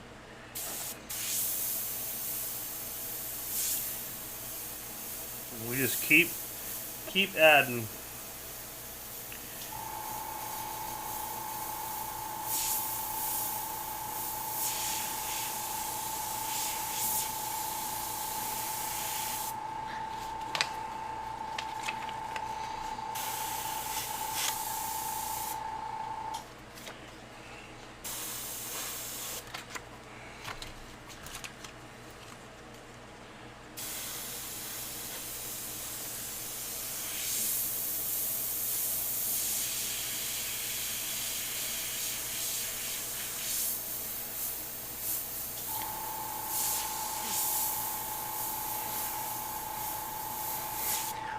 The only thing that doesn't stink. The only thing that's a problem with doing this guy is everyone thinks I'm doing this for Indasa because Indasa has their Rhino logo and everyone's starting their SEMA projects for Indasa. And a lot of them are shaped, they're painting on like a shaped panel that's shaped like a Rhino. And it's not what this is for.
Oh, the picture of the Rhino? I use my iPhone for extreme zoom.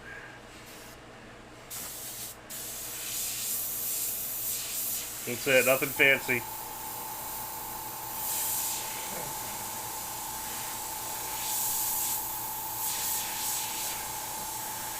And I almost brought my good cameras, but it's so much to carry around, and my good cameras are here hooked up for the live feed, so I didn't bring anything else with me.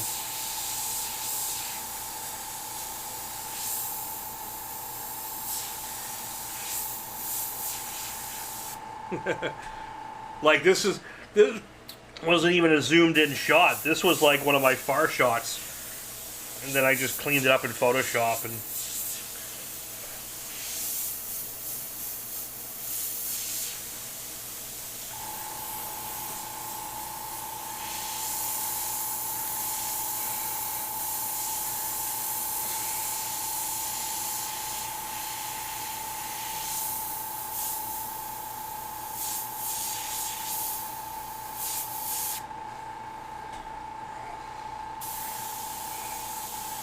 gotta work a little bit up here.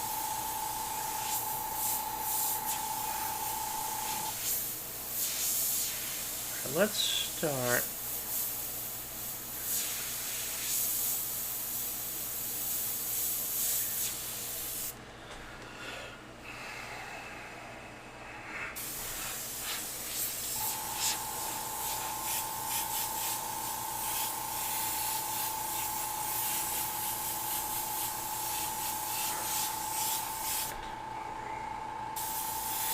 Alright, let's pull the mask after we do. I just want to hit a little here.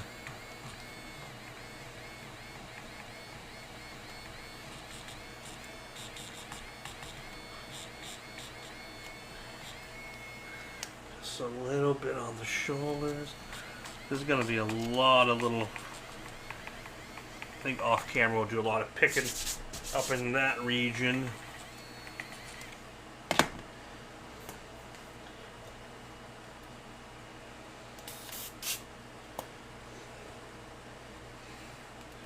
And some pure white.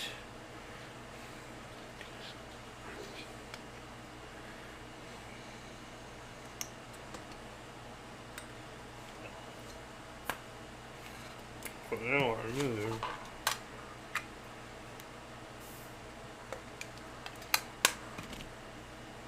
Leave my pocket graphics. I'm going to get that eye dialed in just right. You need that little bottom reflection, that little glassy. Let me see if we can zoom in here.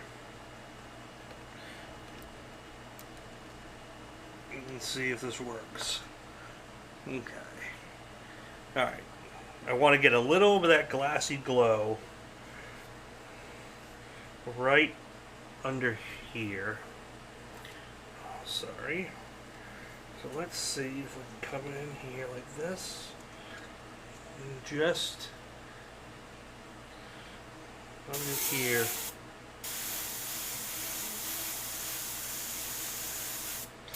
Do a little glow. A little bit of glow just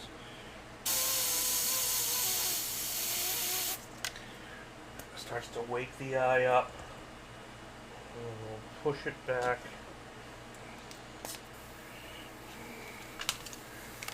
Little.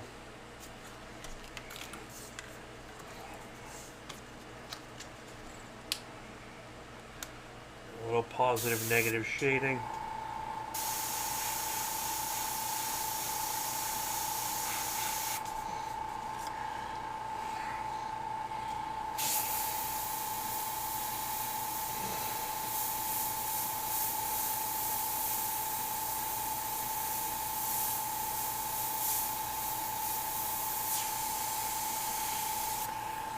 Just that little bit. And zoom out. It should really help wake that eye up. Just a little bit. Yeah, just a little bit of glow. I'm going to soften that just a little more.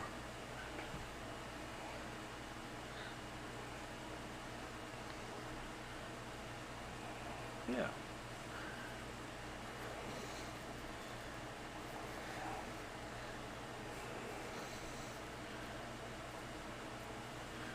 So, yeah.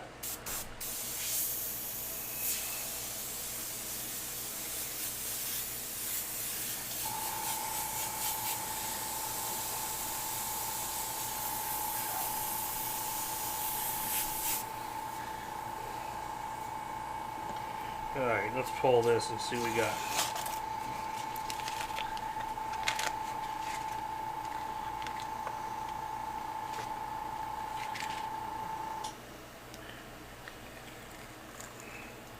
Definitely need a lot more wrinkles here. A little bit there.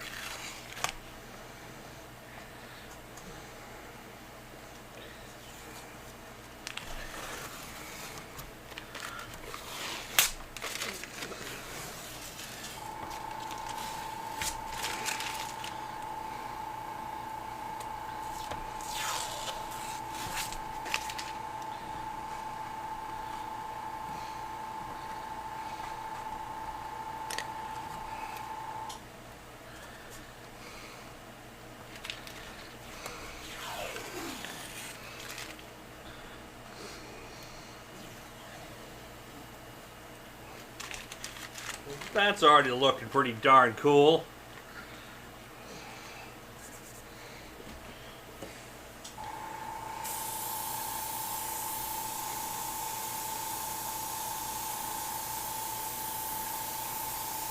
Oh god, maybe it's just a little rough.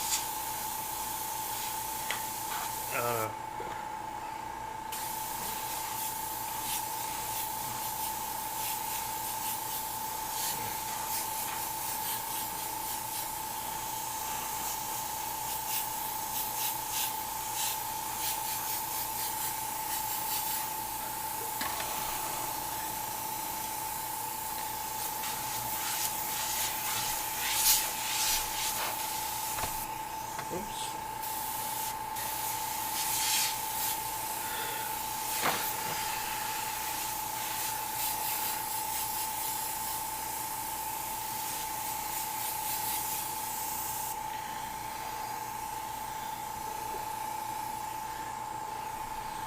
So I think what I'm gonna do, we'll go quick here.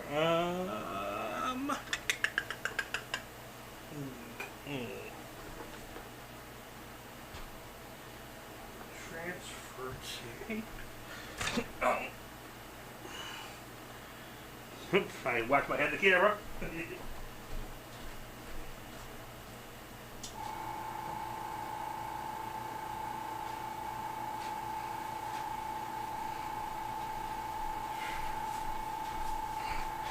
I want to do a little bit of this, like, but just with a little bit of brown to green.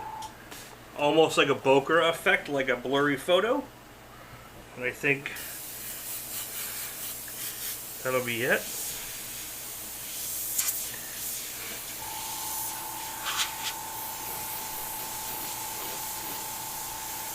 I'm going to leave this big rock out of there because I don't think it'll add to the photo at all.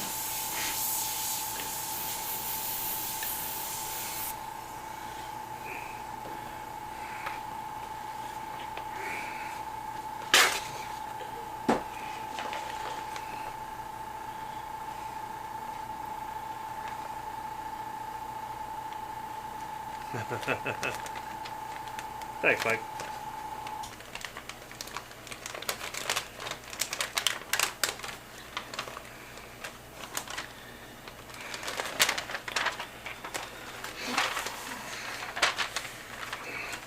So we're going to use a gold mask, which is basically, if you're into tape, this is FBS's KUTG Gold. This is just made plottable. This is by far the best tape on the planet. It never pulls. You can see through it. And the one thing about it that almost no other tape does that I've seen. Most tape, if you roll it on itself, you're screwed, right? This stuff, It'll just come right back off itself. It's, even on thin papers, it just works great. And it cuts like butter. So now I'm going to do a quick cut. You know, this is a great way to do just a simple background. If I was even if I was plotting it, if I was doing a bunch of it, I'd have a plot file set up to go right in. But it's such a simple shape that it's almost as fast to just do this. Or just cut it out from the paper reference and just make a loose template.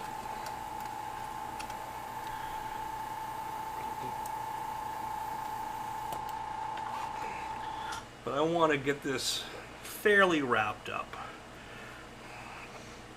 Right now we have a bit of 250 from Gary. This one I'm definitely going to put at least another hour into after the fact. I want the skin, I want to play with some wrinkles more. But it doesn't all need to be 100% on camera. You get the gist of everything we did.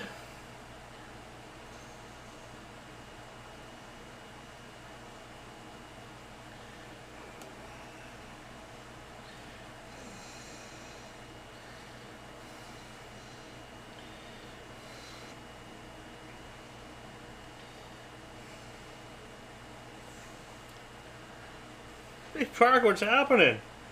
Just messing around with a little Rhino painting. Wrapping it up, doing a little counter masking using some FBS gold tape. If you don't want to buy this in big wide plotter rolls like the 12 and 24, they make it in a 6-inch roll.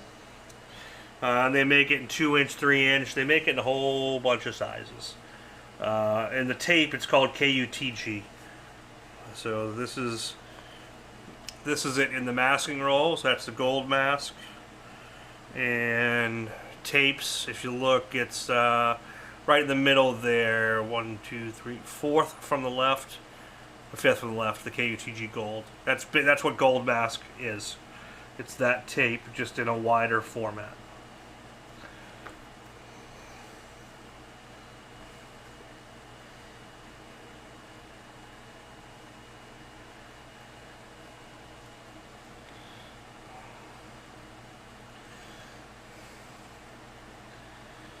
And then tomorrow night, I'm stoked. Going to see Deadpool finally. I should have saw it last night, but I was late getting my tickets because I slacked. And all the good seats were taken, and I'm a seat snob. So tomorrow night will be the night.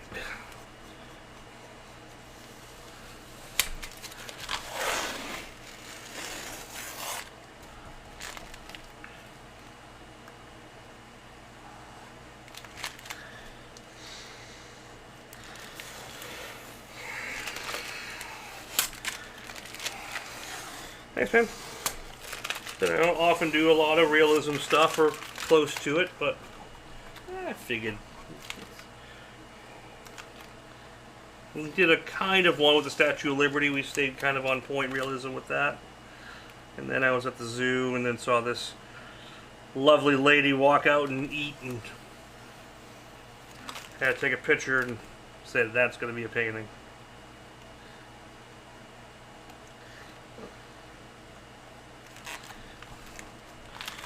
All right.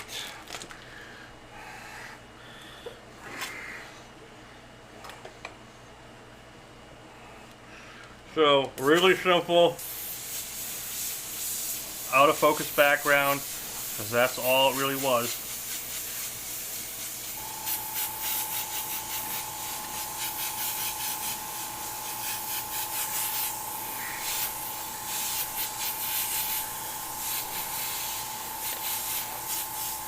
Just some stone up here, just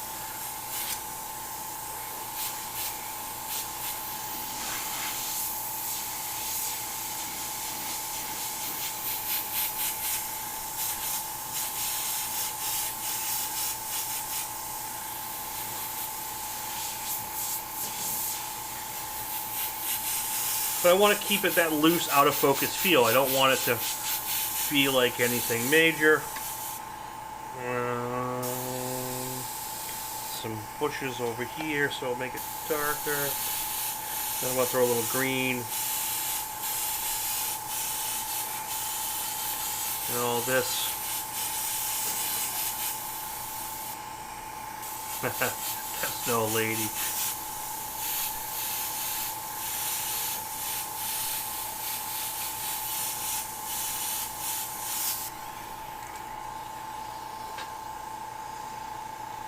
Let me throw a little green into this.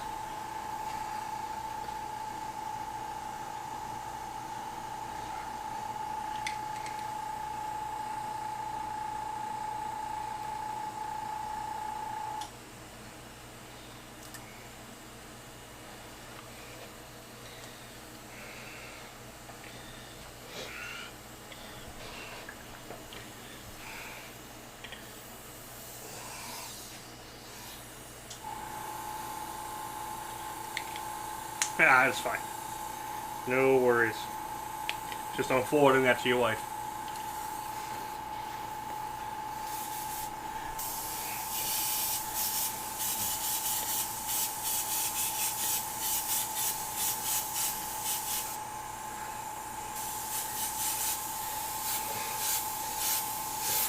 So I'm not going to do blue foliage. Even Jar wouldn't do that. It's just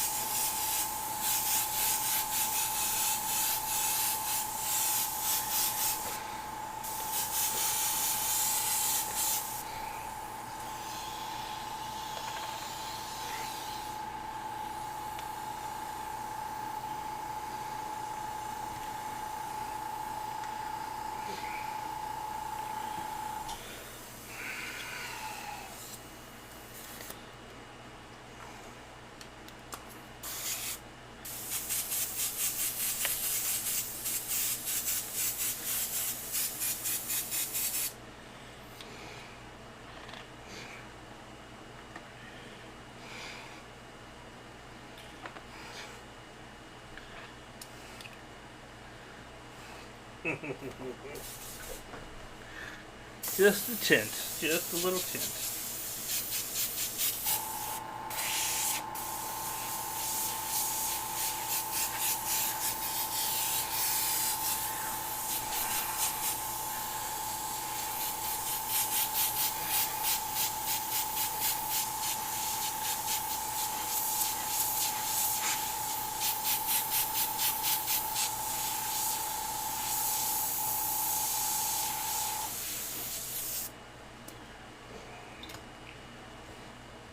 Nothing crazy.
Some green.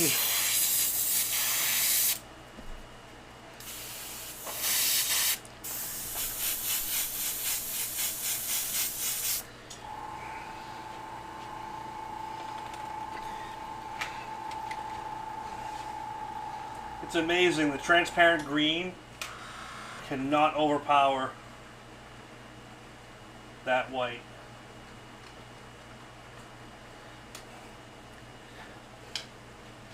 The transparent white.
Yeah, like I said, I'm not trying to really do much. Just want a little bit of stuff going on back here. Like, I don't want your eyes to go to it really at all, if I can help it.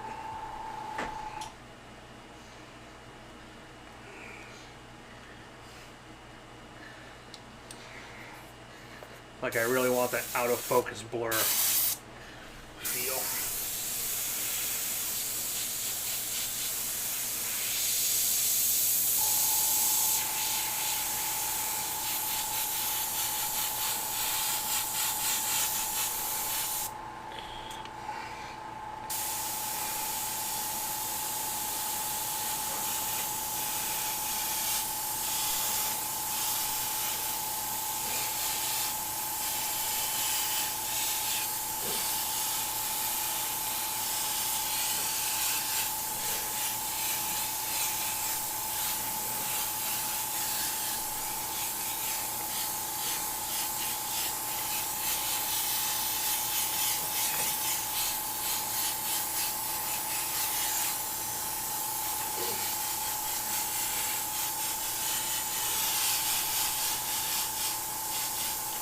Yeah, that's exactly what I was going for. Just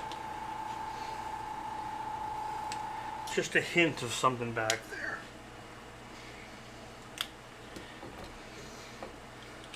Very out of focus. I don't even want that bright white.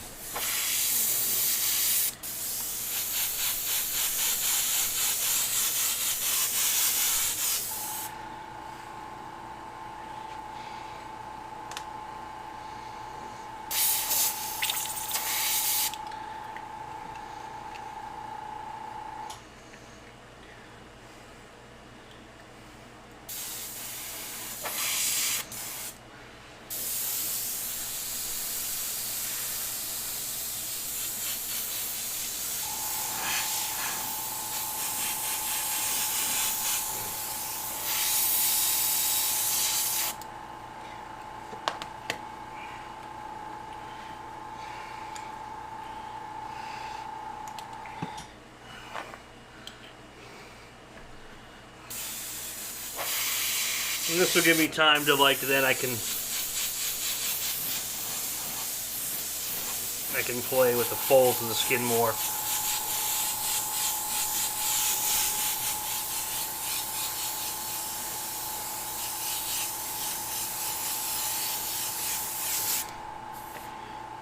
Definitely,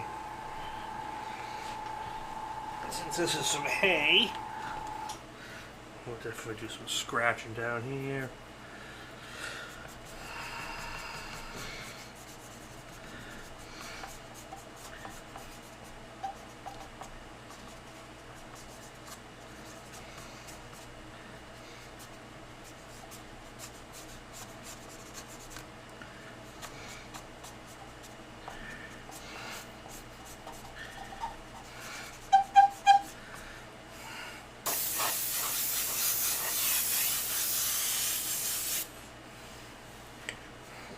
I think that's enough.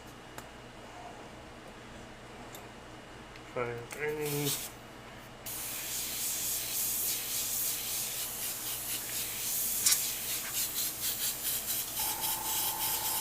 brighten it up a little bit.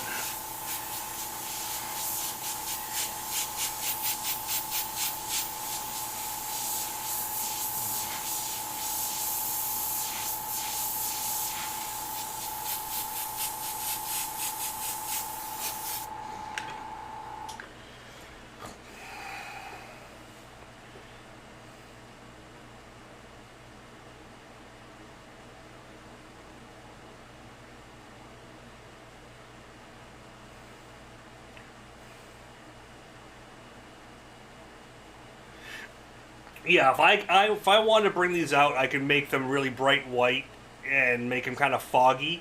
But I just don't want... I don't even want to bring that much attention to it. So I'm going to see how this is and whether I like it. And then I can balance it from there.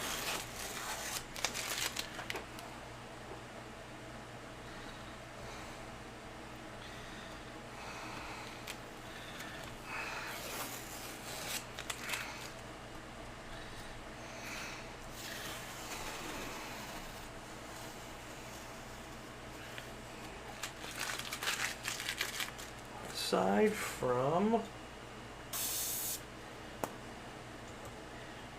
all little things.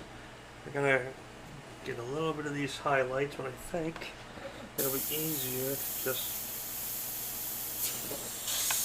Oh, that's dark.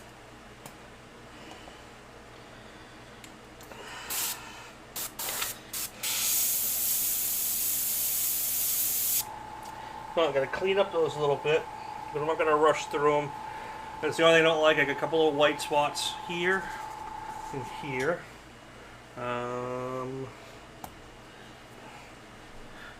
What time are we at? We're a little over the clock. Let me see if I can run that through a little bit.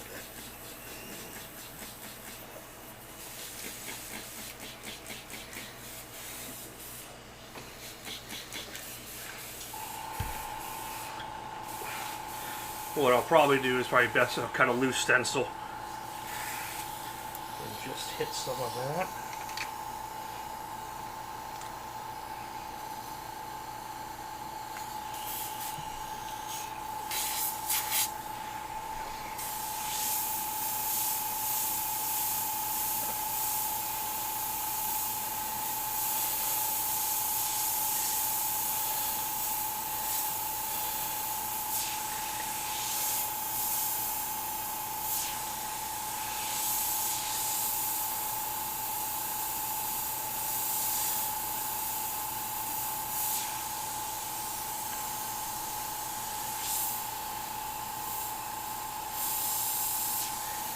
Yeah, just some softening up of those edges is all that's going to take to really.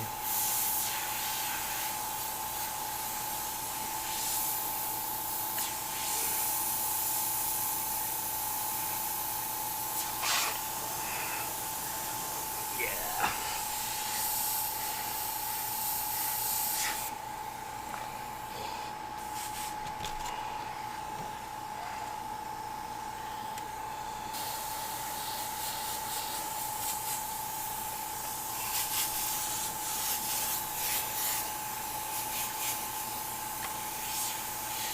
So I'm going to definitely do some more work in here.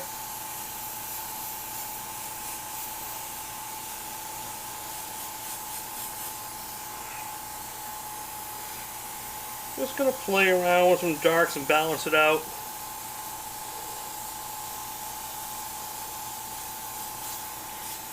Maybe a little brush work.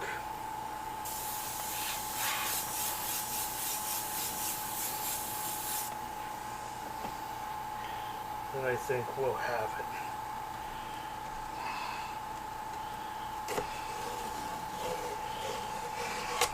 I wish I had this horn come out a little further so it was over that frame, but I didn't think of that until the end.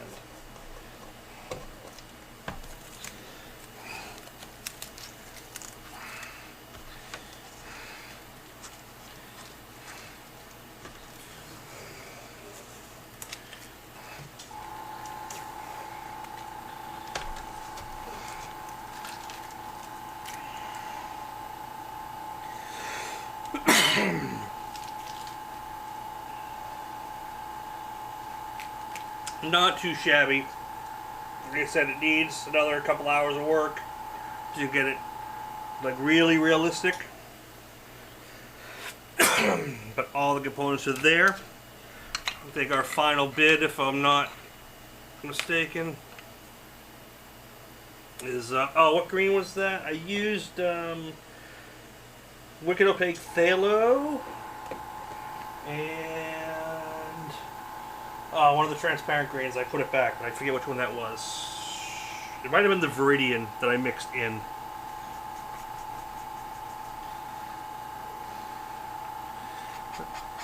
But yeah, a little bit of this, a little bit of that.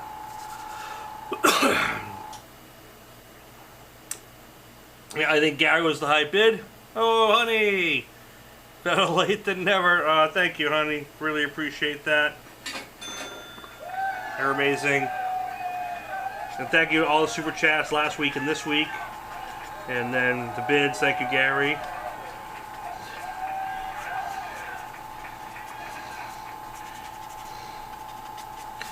And we're just gonna keep tweaking this painting until it's really, really done. I'm happy with it. Like I said, probably another hour. I really got to define here a little bit more, here. It looks a little muddy. And then I want to just tweak this area a little bit and just bring it home. And maybe some more wrinkles. We'll mess around with it. So it's one of those time, money things. But I didn't do this one to make my hourly rate. This one was, I really wanted to just do a cool Rhino and go from there. So hope everyone enjoyed this.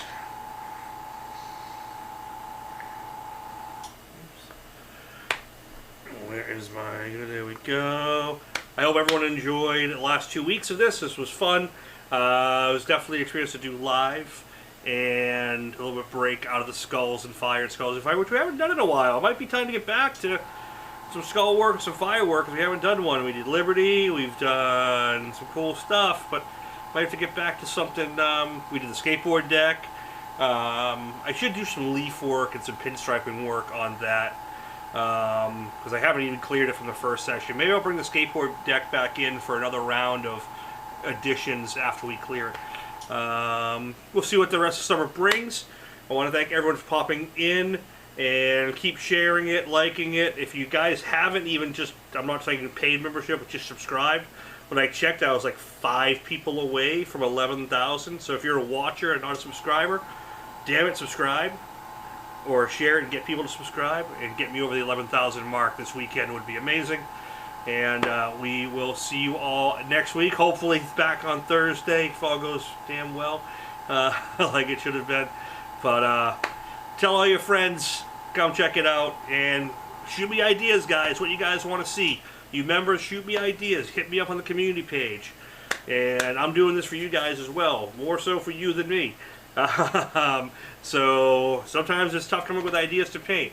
And just consider, it's 2 hours, 4 hours. I gotta, sometimes people go a little crazy with what they want, but but the ideas are still good. So keep them coming in, and we will try to make as many of them happen. Even tips and tricks and techniques, we can do videos on just that. And stay tuned for mini painting. Mini painting is coming, and that's going to be mostly during. I think that'll be a weekday thing. I still want to do like Tabletop Tuesdays, do it on a Tuesday midday, mid-afternoon. So that's kind of the plan for that. So hopefully you enjoyed this one, and I will talk to you all next week. See you later. Bye. A night. Ooh, a night would be cool.